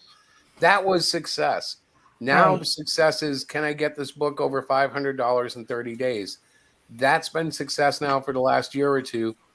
Now we have to find ways to spread that out. Right. And again, I believe that as we get exposure, as I improve, as Diana learns new secrets and new marketing tricks, Yep. all this will start coming together. So it's success is not like a static thing. It's an evolving thing. It should always be moving forward. Yeah. Never satisfied, but Can I always get a green like, light to speak? absolutely. No. I was gonna say, what up, Critical Blast? Yes, you're right. See, RJ, what's up, brother? See, RJ never comes on our show because he's got like a contract. I have no idea what with that his means. Production thing. You have no idea what that means? Those aren't appears or the world. Right. Well, he's. I think he's talking about the critics and stuff. Right. Well, not the critics. Critics are fine. There's a difference between critics and people that are just haters. Yeah, people that are just out to try and ruin other people's fun. That's right. it. You know. Well, and the thing about it, and Vic, Vic, I know you've gone through this because I've watched for the last 2 years. You're getting better every freaking project, and there are some people who just won't let up and say, "No, he is getting better." You know what I mean? Like, and it's not to say you were ever bad, but they've always knocked you, and it's like, okay, no matter what you thought about Vic, 2 years ago, you can't say he's the same artist he today that he was then. He's improved, and yet there's nobody going. Well, it's not there's nobody, but there are people who will go, well. They're still sitting there squawking while you're putting out your next book. I don't know how many books you've got out now with your work with other people. I got 2 books that are on the table right now that are three. There are 3. They belong to other people, right? So there's Melvin, right. And then there's Art. Yeah. And then the third is Beowar, which is totally my property. But you've got like ISO as well with Nasser, right? So that's another one. So this is a SILE. The reason I have this is because I was just going to say, commenting on what you were saying earlier, is until you hold your own comic book in your hand, something that you've done, you don't know the feeling, and anybody that wants to do it, just like you said, whatever it takes to do it, even if you do it for just a few people, just to have something to say that you've done it in your life, absolutely, it's a worthwhile endeavor. Go for it, do it. And if it's something that you decide that you want to keep doing, do like what you're doing, Chris, and like what I'm doing, which is keep at it and keep going until the point in time where you're getting better all the time. We've both improved our skills so much. Oh, bro, I love looking at your stuff. I'm telling you, and so I'm going to tell you my secret mentor. Like, I guess my fan total. Like, I love this guy, right? But it's you and Chris Mad. When I see you guys' art, I check out the arms, I check out the cheekbones, I check out all the muscle tone. You know what I mean? You guys are like my contemporaries, and not saying like we're equals or you're better or I'm better. I don't know what all that means. I just look at it and go, these guys I know, and they're live and they're improving. And I look at you guys and I go, okay, pick up the pace. This shit's getting real. We can do this, Well, and it's so inspiring. I was just gonna say, Chris, you get inspired by looking at the other artwork. You know what I mean? You look at it, and you'll say, "Oh my God, look at that! I got to get there." Like, you always are setting a new sort of goal for yourself, which I admire very much. I really like that. I really like the fact that you're always trying to get better. You're always working at your craft. And I think that can be said for many of the independent artists that I have come across. They're always trying to work at it. They're always trying to, better, themselves from what they did previously. And to me, that's that is admirable. I really like that. Andy's dropping hints in the chat. Yeah, I saw that. I see that. Who's dropping trying to hints? ignore What? it. I gotta get stuff out in the mail for Wendy. Andy said I would check out a style. I'm still waiting for it. Hit. Oh no. Oh, the heartache of production. We do know that pain. Oh, for me, it's a weird thing for me. It's like I'm in the city, right? I won't mail out from the city because too much art has gotten lost or damaged being mailed out from the city. So I Right. mail out from the suburbs. So I got to get out to the suburbs. And it's just coordinating the right day with having the funds and getting a ride out to the suburb because I don't have a car because I live in the city. So it's a little tricky, but that's something I gotta resolve very soon because my business is too big to have that keep going the way it's going. I might have to start sending stuff FedEx and having it picked up from me.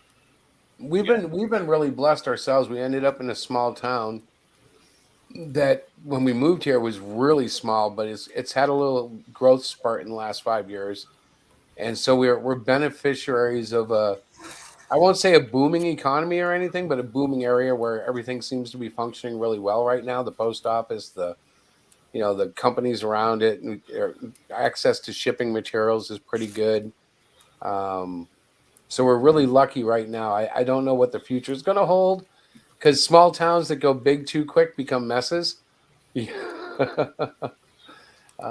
We've seen that in a couple of surrounding area towns. So I'm like, okay, hopefully this is all going to work out. But isn't that the way of life, though? Like, no matter what you do, you just got to kind of ride the wave and manage yourself as the surf goes crashing. It's a quiet night, Diana. It is a quiet night. I could talk and talk, but I shouldn't. Well, you do. You talk so much, I forget my train of thought. Well, why don't you get started? Good going, Chris. I get my stuff. I'm going to ask a question, and then I'm like, okay, he's going to stop in a minute. No, he's not. All right, I'm going to stop right now. Well, if you don't have a train, maybe you can get a bus or a plane. Mm-hmm. No. So I am taking a class right now for school, and it's all about publishing and marketing and all of that. And I'm very excited about the things that I'm learning. And I'm hoping that next year in 2022, I will be better at promoting Hero Shack Press, is what I was going to say. 2 sticks of dynamite. There you go, Intense. Oh my gosh, he's so funny. He's and so yeah, I have a lot of ideas and just trying to get those ideas moving forward, trying to connect with the right people, trying to do what I need to do. And thank you, Lorenzo, for always promoting everybody's book, right? Every time I see Lorenzo's post, it's not even about himself, it's about other people. So we have only 4 days to back Cluster Fudge 2. And for those of you that may be joining us now, Chris has decided with the original artwork that is a tier. It's our biggest tier, $300 tier. Not only do you get the original art, if you purchase it at $300 will be framed, but you get basically everything else that is for all the other physical tiers. packages. And the physical packages, yes. So he decided, well, it hasn't sold yet. Maybe on Monday, it's the last day. Maybe it'll sell then. But if it doesn't sell, I think we are going to do a random drawing, and some person who's already backed us physically or some person who backs us on Monday night will get the art. Yep. Is that what you're talking about? And this was his idea. Yep. I tried to argue against it. I tried to say, listen, why don't we just keep it up on Indiegogo in demand? Maybe somebody will come along. And he's like, nah, I just want to get rid of it. There'll be more original art down the road. I don't need to hang on to it. I like to transfer my art away from me. Basically give it away. Yep. But if you really want it, between now and Monday would be your opportunity to purchase it. If you really want it, the tier is now available. If it goes unsold, one of our physical backers are going to get it. Right. I just think that I'm not going to be able to have the money to get a physical tier. Right. Yes, it is exclusionary, but the only reason I'm doing it that way is because Yeah. if you're already buying something, I've already got like your money for your shipping on the book. I can add whatever I need to get the poster there. What I would suggest, instead of rolling it up, just get a bigger envelope. I don't know. I just bought all these mailing tubes. It's just because not mailing the big artworks. It's just because I wouldn't want to see that rolled. I think it would take away from it being rolled. That's a point. I don't know. That's how we used to do it in art school. We used to roll all our work up. Yeah. Yeah, I know, but it's like that's for print. For a print to be rolled is one thing, but for original art, it depends on what kind of paper you're drawing on, Chris. Intense Webs, you are so funny. If you're drawing on a heavy Bristol board, always, yeah. Then yeah, you to be honest, you're better off getting the bigger envelope. Yep, we have those too, and that's a really good point, guys. And I probably will end up doing that.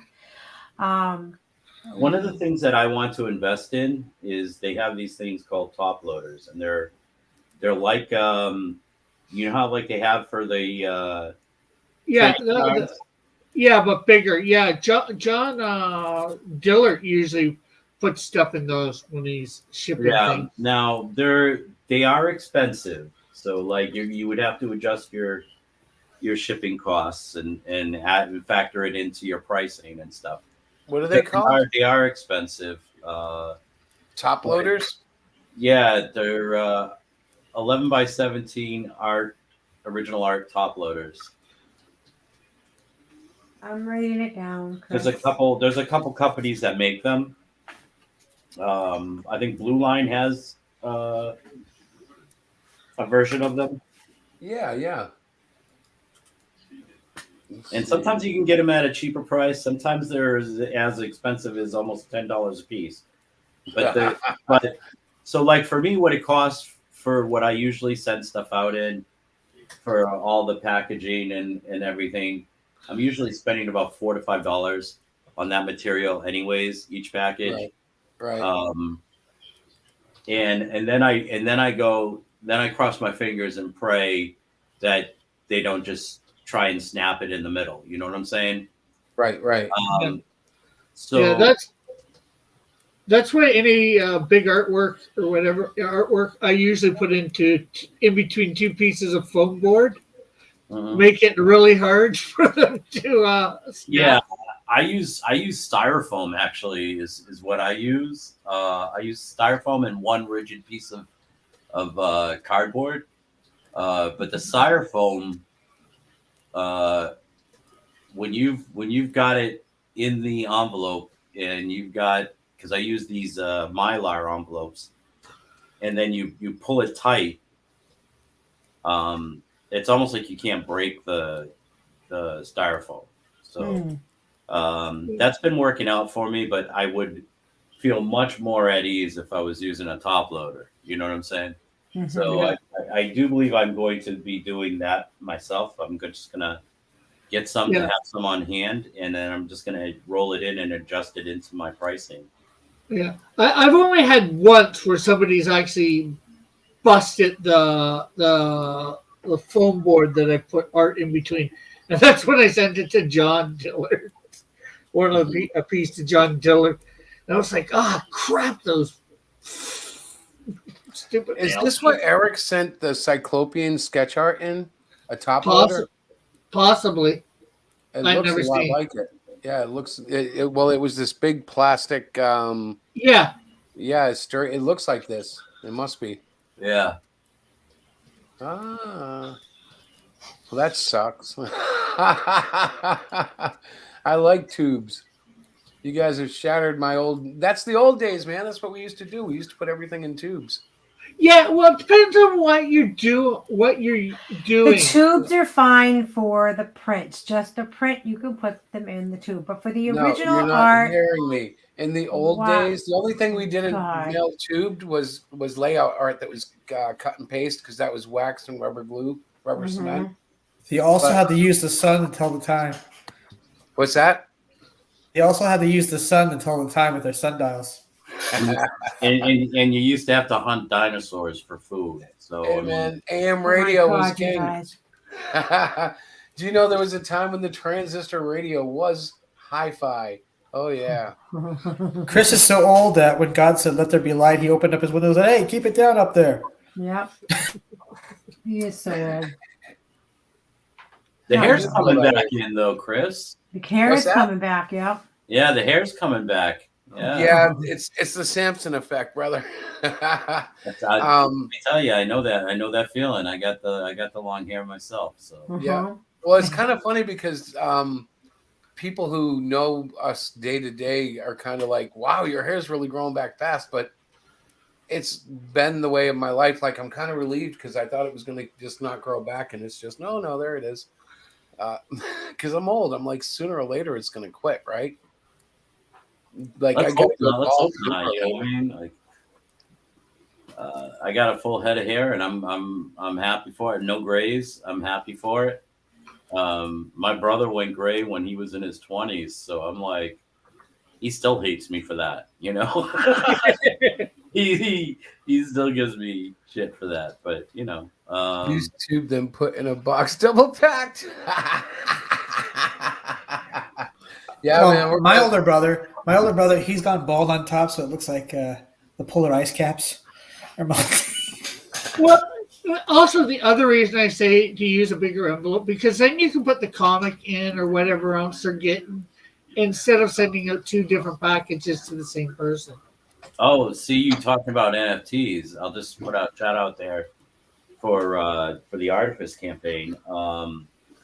We do have NFTs available. We have 4 NFTs available. If you reach out to Smirk the Alien on Twitter, he'll hook you up with the link to purchase them and everything. And they're pretty wild, actually. Yeah, we had a wonderful designer for ours who they're animated to a degree. They rotate. We call them our steel cards, and they're beautiful. And we've sold a few of them actually. So NFTs are definitely worth looking into and giving a shot. You know, because it's part of the future. It's part of what we're going to all be doing at some point very soon. I have to sit down and I've got to get our wallet set up. It's me, honestly. I can't stand doing this kind of stuff. I have to investigate more. And then I'm like, you know what? Just put a little bit of money in it and see what happens. You know, I don't have to go all out. I don't think you have to put too much in to open up an NFT wallet. I think it's like what, $8,000? What?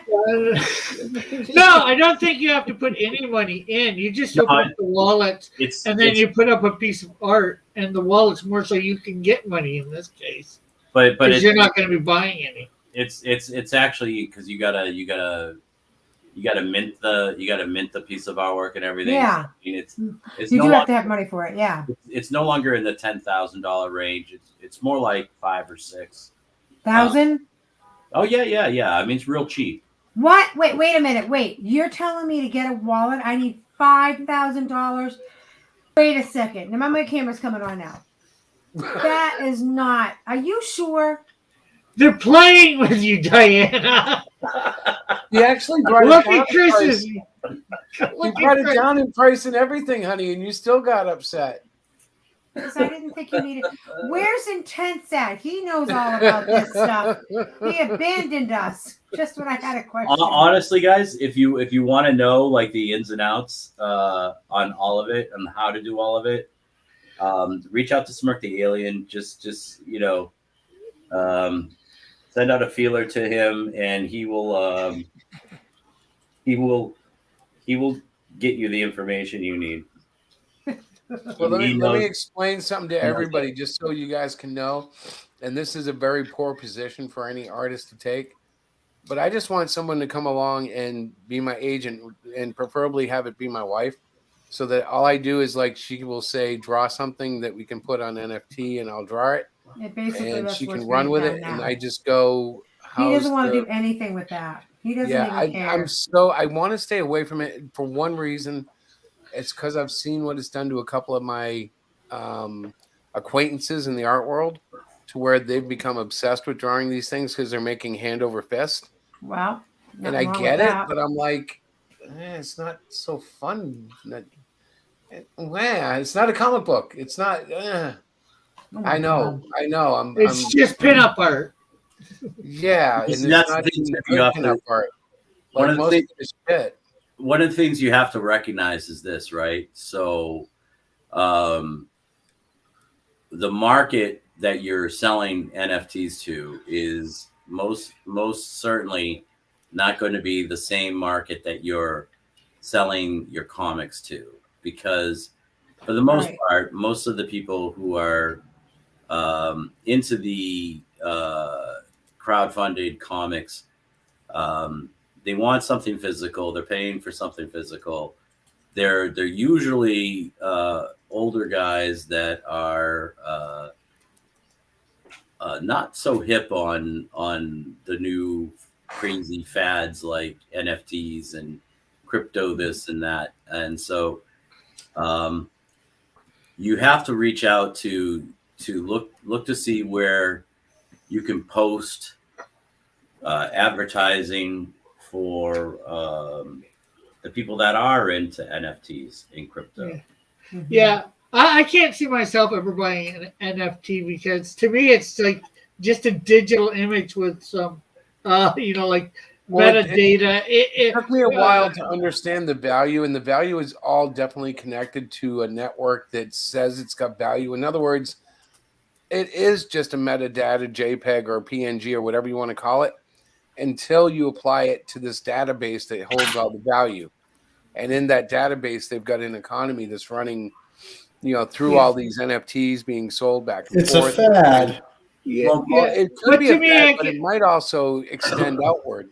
It's more than a fad, and here's where I'll dispel that. Okay, so depending on how you mint, right? Most people are minting with like Ethereum, right?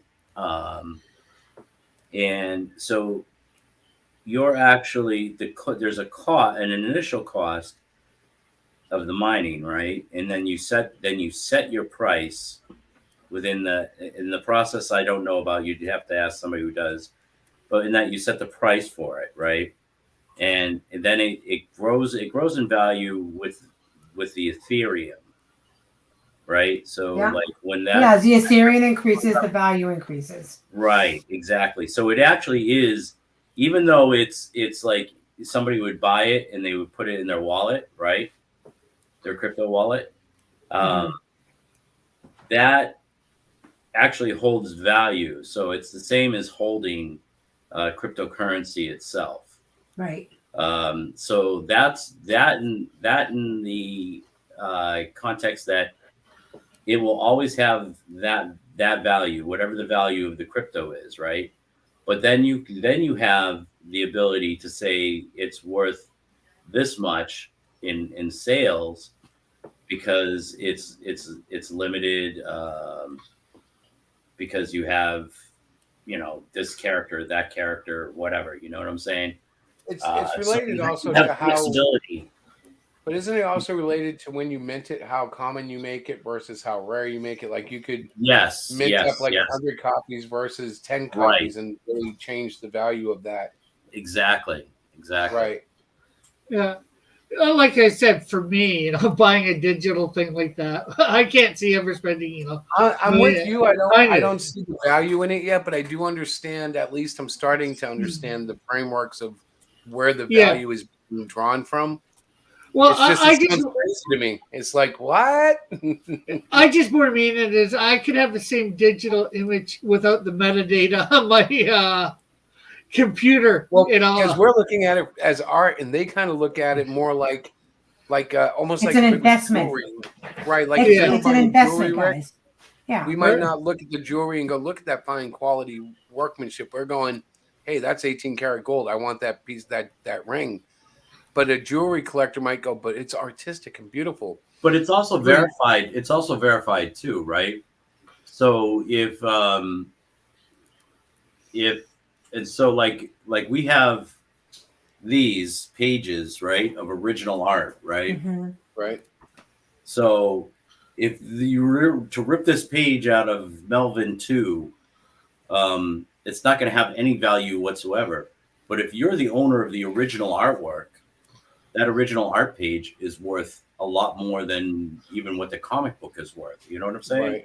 Right. It's the same thing with NFTs, right? Somebody can like whatever, clip screen or screenshot a smaller picture from the internet of it, right? But they're never going to have the original, and they're never going to be able to sell it as an original. So like you could say, oh yeah, I have X-Men #1, but it's not the same as saying you have a page of art from X-Men #1. Yeah, It's not the and same. I went over to one of the things that somebody put in, and I copied and pasted the image into my Clip Studio, and then I have the image. It's not like I'm going to sell it. Like who's going to buy this digital image? But the point is that you guys, I think, are missing is that I believe the people that buy NFTs are collectors of sorts. It's like a museum piece. It's that kind of mentality where for Rick and for Chris and for a lot of people, it's like, yeah, whatever, I don't even care. Because you can go in and copy clip it and there you go, boom, bang. But from my understanding, NFT is an investment. So you buy these things and hope that at some point they're going to go up and you can resell them so you can buy more stuff or turn it into cash. But see, honey, I'm not against NFTs. I'm just against having to be that involved in it. I'll be more than happy to make you all the NFTs you want. Right. Yeah. If somebody wants to pay, $5 billion, I am not paying $5,000. So is it $5,000? Intense Web's here. Is it cost $5,000 for a wallet? I don't think so. It does not cost that. So totally pulling my leg. There's another aspect that is going to blow your mind, right?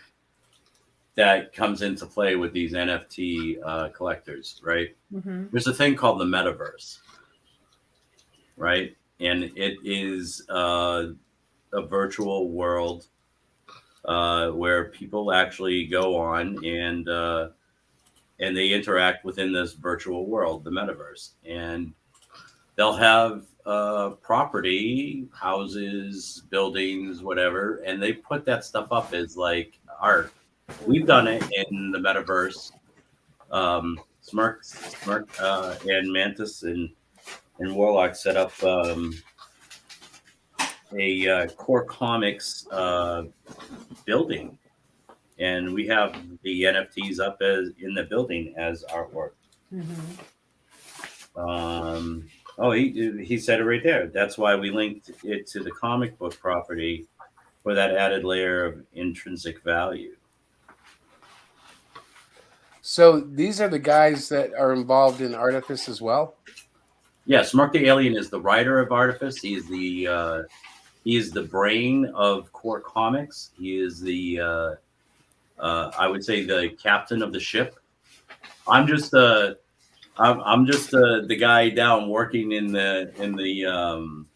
You're just the lowly artist. All right, look. I'm in the engine room. Oh, Scotty, just hold the line. There, we're talking to Captain Smirk here. No. Yeah, exactly. and that's the guy I was just saying. That's the guy to reach out to and ask him, for some advice on it. I'm just playing it. That's funny though, because like Smirk, Captain Smirk, I'm like, this Lorenzo, I can't believe you put that up there. That's so funny. NFT sounds like an idea one would come up with when one's really, really super high on weed. I think somebody did, and then somebody actually was super really high on weed. I picture like 3 or 4 really rich white elite No, boys, these like guys are billionaire boys, very playing a intelligent. game. They are you guys are all cuckoo heads. Well, No. NFT does stand for non-fungible token. Right, exactly. So when this idea was brought to me, I literally spent a Saturday afternoon. I watched so many YouTube videos on NFT. By the time I was done, I had no idea what I was reading. I was so confused. I'm like, I have no idea. I have no idea And I what was I so just very watched. useful, wasn't I? I was like, yeah, You were whatever. drawing. You were I know. I was like, whatever. If you I can was get gonna work, go say, for it. I might look into it for possible just investing. Like you have someone make an NFT out of something I have artwork, and then like just open a wallet and just kind of let it gain value or something. All I know, the guys I listened to were very intelligent. They were economists. They were people that live and breathe money, and they know all of this kind of stuff. And that I was fascinated. But like I said, I want to open a wallet. I want to put my toe out into the lake there and see what happens. I mean, I don't know if it's something Chris and I would. Did you see what Interweb said? Yeah, IntenseWeb says the wallets are free. So Puyon, whoever said it was $5,000 to open a wallet. I said 8. I said 8,000. And I know that I have it written down the actual correct place to go to open my wallet. They got to make sure it's well, there's a few different places you can go, I believe. Mm-hmm. There is, and so I am going to get that done sooner than later. I know I say that all the time, but it's true. I really am going to do it.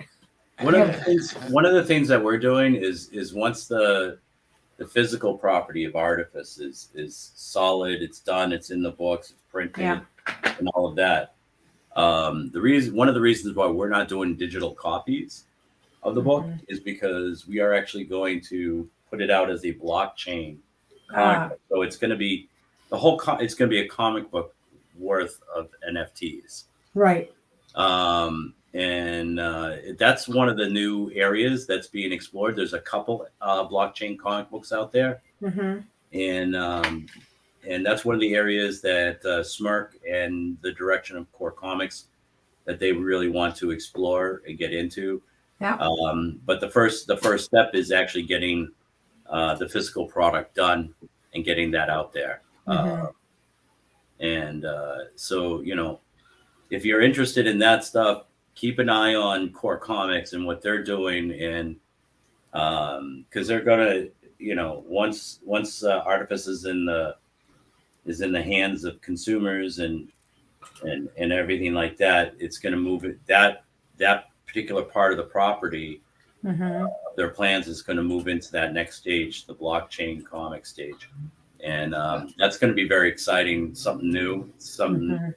I'm actually very excited to have been blessed to be tapped by these guys to be a part of that new exploration, and so I'm blessed for the people that have like Chris, like you were saying, there have been people who have been watching my art develop and grow, and Smirk is one of those people, and he and Mantis, they determined that they wanted me for their book, so I'm very grateful for that, man.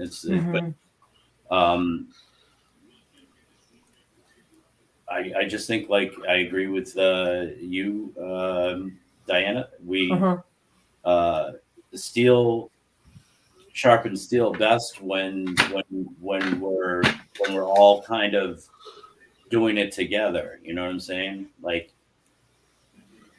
well, a lot of the animosity you see on Comicsgate stuff, it's kind of funny because it will cause sparks and flies, and sales would jump, really briefly, but it's got a really lasting effect that I think in general, no matter how much a fan loves you, if there's a bunch of negativity around, and I don't mean like so you have to be fake positive, but if there's real drama, they sense that, and it will instinctively make people shrink away a little. Right. And the more drama involved, eventually they just don't want anywhere near it, Right. So it's important, I think, if you can't get along with somebody, just avoid them. You know, you don't have to make them your target for, everyday arguing. And sometimes that's what happens. I think that's damaging. Yeah, I mean, we look. Think of all the time that we wasted when we were going back and forth at each other over nothing, because pretty much we agreed on most things that we were in regards to comic books. You know what I'm saying? Well, and look back, brother, at the group that was all around then, and the people who are really comic book creators, comic book lovers are still here. And there were so many people around that are just gone. They're replaced by new idiots, but old idiots that were just busy about, starting trouble and bitching and moaning. They disappear and new ones pop up, and they're just the same. They go from group to group, just kind of being shocked and offended and starting shit. And it's like, right, yeah. But those of us, and it's like it's in all the groups. Like EBS has his group of people that are hanging, and I don't know if we're lower tier. I tend to think of us all as rising stars or something. But like there's been guys who have come and gone in the flash of an eye. One book and then they disappear, and then there's other guys like us that are just going at it. Well, I think that's how you do it. You just keep making your stuff. Well, here's the thing, and this is something I like. Somebody to like, oh, why are you doing 2 books? Why are you thinking about doing this side project of yours and all of this? Do one at a time and everything. And it's like, you know what? Because you can. Why are you streaming? Why are you streaming 9 hours a day drawing, right? And my answer is this, right? So all the big names in comics that you love, that Jim Lee, John Byrne, all of them, Walter Simonson, all of them, when they started out, they took every single possible assignment that they could. Yep. And they worked their asses off day and night to make their dream happen. And eventually their work got good enough that they became superstars. And they weren't superstars to begin with. Well, it's kind of like go back and just look at. I like to look at the King, Jack Kirby. Yeah. 70 plus years old and still grinding away 10 to 12 hours a night. Just sitting there with a cup of coffee, smoking his cigarettes, and anybody can say what they want about him, but to me, the older I get, the more I appreciate him. I used to hate his style as a kid. I was like, oh God, the blocking guy. Now I appreciate him so much more. He didn't create all that stuff for Marvel until he was in his 40s. Yeah. What was his last comic?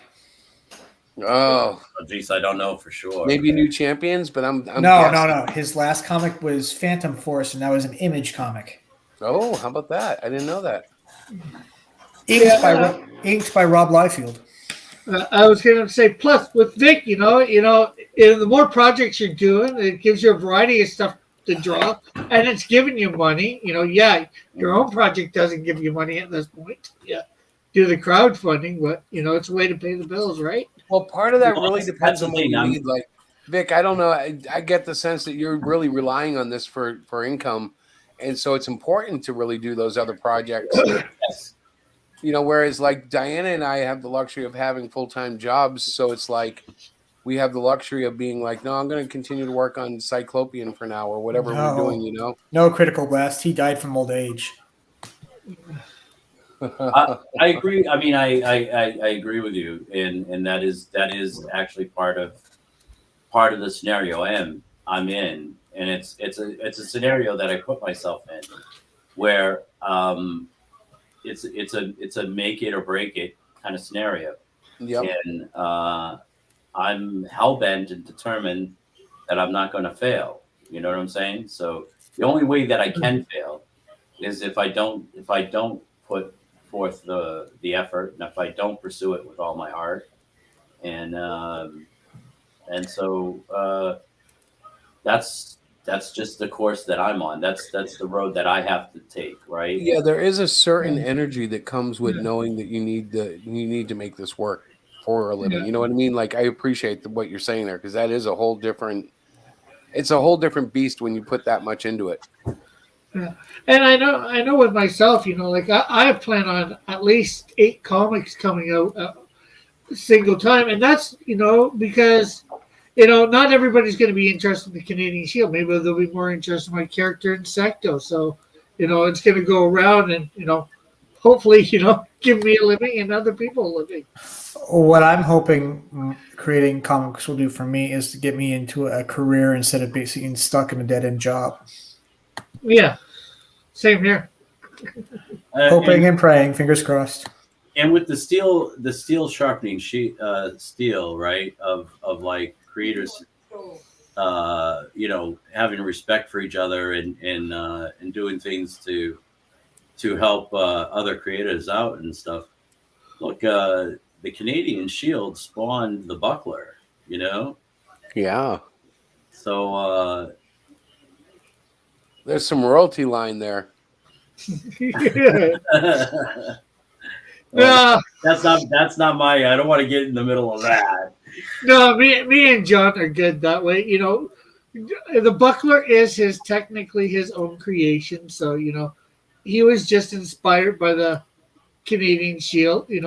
And jokingly trying to create a sidekick, and it became evolved into something else. Yeah.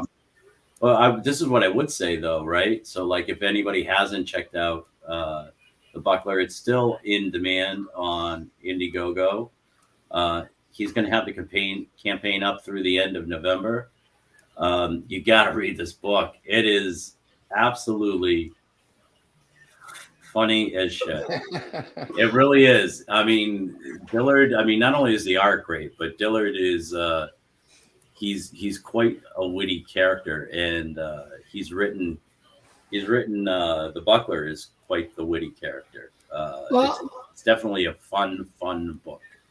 I'm not sure whether I gave the PDF version of the Ashcan that came with my campaign to you, Chris. I'm still waiting for you to read Nova #1. Yeah, I gotta read that. I'll read it soon. Oh, I'll do a shameless plug though for myself, right? Since Lorenzo had put my Beowulf in the chat for some reason, I'm not sure why he did, but I do have copies of Asio left if anybody's interested. This is my first comic. It is a exploration. It's a little experimental because there's German expressionist imagery, but it's a retelling of a lost horror film called The Death of Dracula. And it's about a woman in an insane asylum who is chased by Dracula. And so I have some of these left, and you can reach out to me on Twitter, which is Vic King Arts. Twitter, and we can set up a sale. How many pages? It's 20 pages, but there's a free floating page at the back. I don't know if I can show this because this is actually one that's in works here. I'll do this. So tap the nipples and her nose lights up. There's a page in the back where I can do a commission piece, and that's what I'm doing with these. These are my copies. How much without the commission piece in it? Without the commission piece, you'd have to contact Nasser because I don't. The ones I have, I only have a few of these left. These all have to have the commission piece in them, but the commission. Well, yeah, you don't. Somebody can buy that off you and not have it. You draw anything in it, right? Not off from me. They can off from Nasser maybe, because I only have a handful of these left. And so, yeah, but I'm just saying, if I bought that off you and I didn't want you to draw anything in it, you'd sell it to me, right? For the same price as the commission piece, sure. Oh, okay. Yeah, because that's the whole point. It's kind of like having one of those blank covers. The idea is he's going to make money selling whatever he's customizing, right? Right. That's kind of a cool gimmick to have. I might have to do that. I like that. It's not really a gimmick. I know I don't mean to diminish it. That's cool. When I say I only have a few of these left, I'm talking like maybe 5, right? So how much is it? I guess how much is it with you? because you get the commission piece. Oh, okay. It's actually way less than my normal commission rates. Yeah. Right. So it's $45. Well, that's not too bad. Shipping is free within the United States. If it's international, shipping would be extra based on where you are internationally.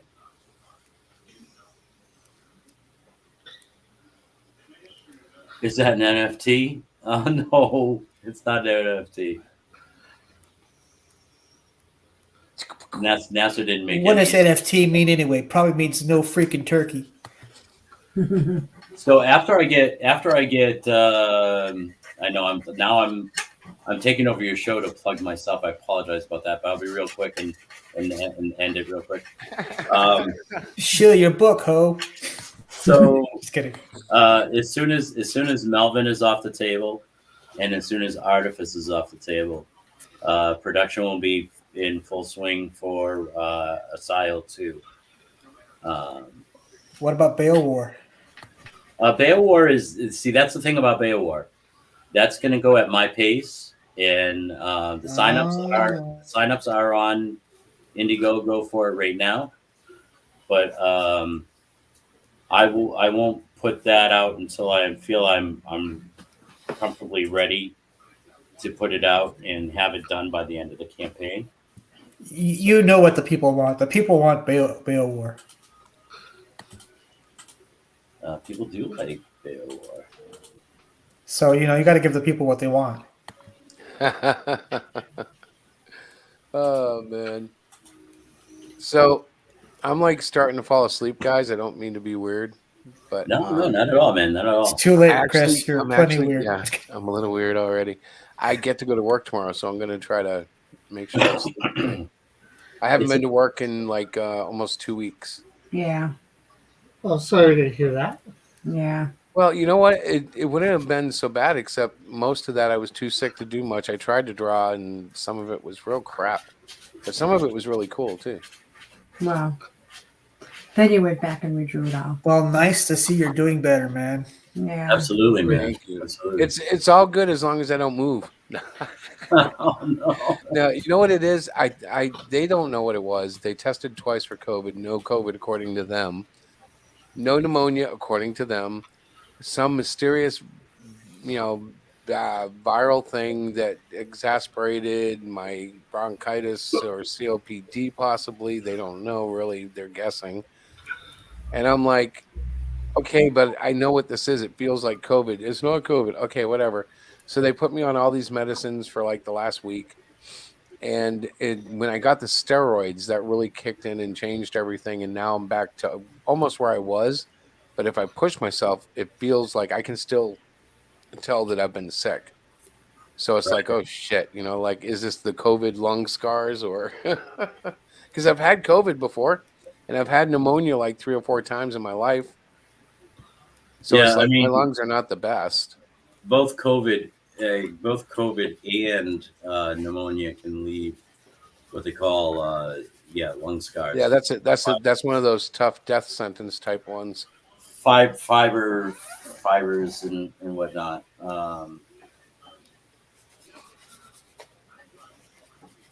I agree. You should always treat people with respect. But anyways, I am getting ready to shut off because this lady is extremely tired. Yes, ladies and gentlemen. So guys, thank you guys. Welcome. You guys are always welcome over at my channel. Anytime that you, Chris, you're in my DM. Yeah, I see your stuff all the time, and by the time I see it, it's usually hours afterwards. But then I didn't realize you were going like 9 hours in a row. Oh, so yeah. If I see the post 4 hours later, you may still be in there. Right. A lot of my by the way, hi Jerry. So I know that's a little inconvenient, but No, it's been weird for me, and my sleeping schedule has been screwed up too. So I don't mean to make excuses, but I really didn't know that's how long you were streaming. Hey Vic, can you post your channel, or can somebody post Vic's channel for Intense Webs? Because he was we wanted to know what it was. Hi Terry. Vic King Art. Yeah. Is my YouTube channel. There you go. It's all one word, right? Like that? Yeah. Yeah. I don't know if I spelled it right.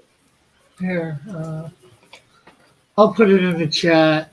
Let's see. Yeah. Thank you. I'm a bit of a boomer. Like I could do only one thing at a time. Well, I can't see my keyboard, and I'm one of those like in the dark. I'm terrible, and this Apple keyboard is weird. So, yeah, There's I a link. tackle everything. Thank There's you. the link too. There you guys go. There Thank you, you Rick. got I it. appreciate it. I appreciate that, Rick. And you know what? I was so happy I was able to come by tonight, and you guys are always awesome and fun to talk to, and uplifting, encouraging, and you know, let's just keep moving forward, guys. All the time, brother. All Absolutely. right, guys. So we're gonna head out. Thank you for watching. Cluster Fudge Cluster Fudge 2 has 4 days left. Yeah. We've made the funding, but if you want to get in, now's the time because after this, who knows what Cluster Fudge 3 will bring. Yeah. Anyways, have a great night. Catch us Thanks, tomorrow night. We're guys. going to be on the Pug Show. Yeah, that's right. Show. And we're going to be having some fun, I assume. I have no idea what to expect. Don't get too smug with that pug. I will try not you know, to. it's I'll be all on in my the best jug. behavior. That Best doesn't behavior. make sense. Meek bastard. Yeah. All right, guys. So, have All a right. great God week. bless you guys. y'all. We Thank love you. Peace.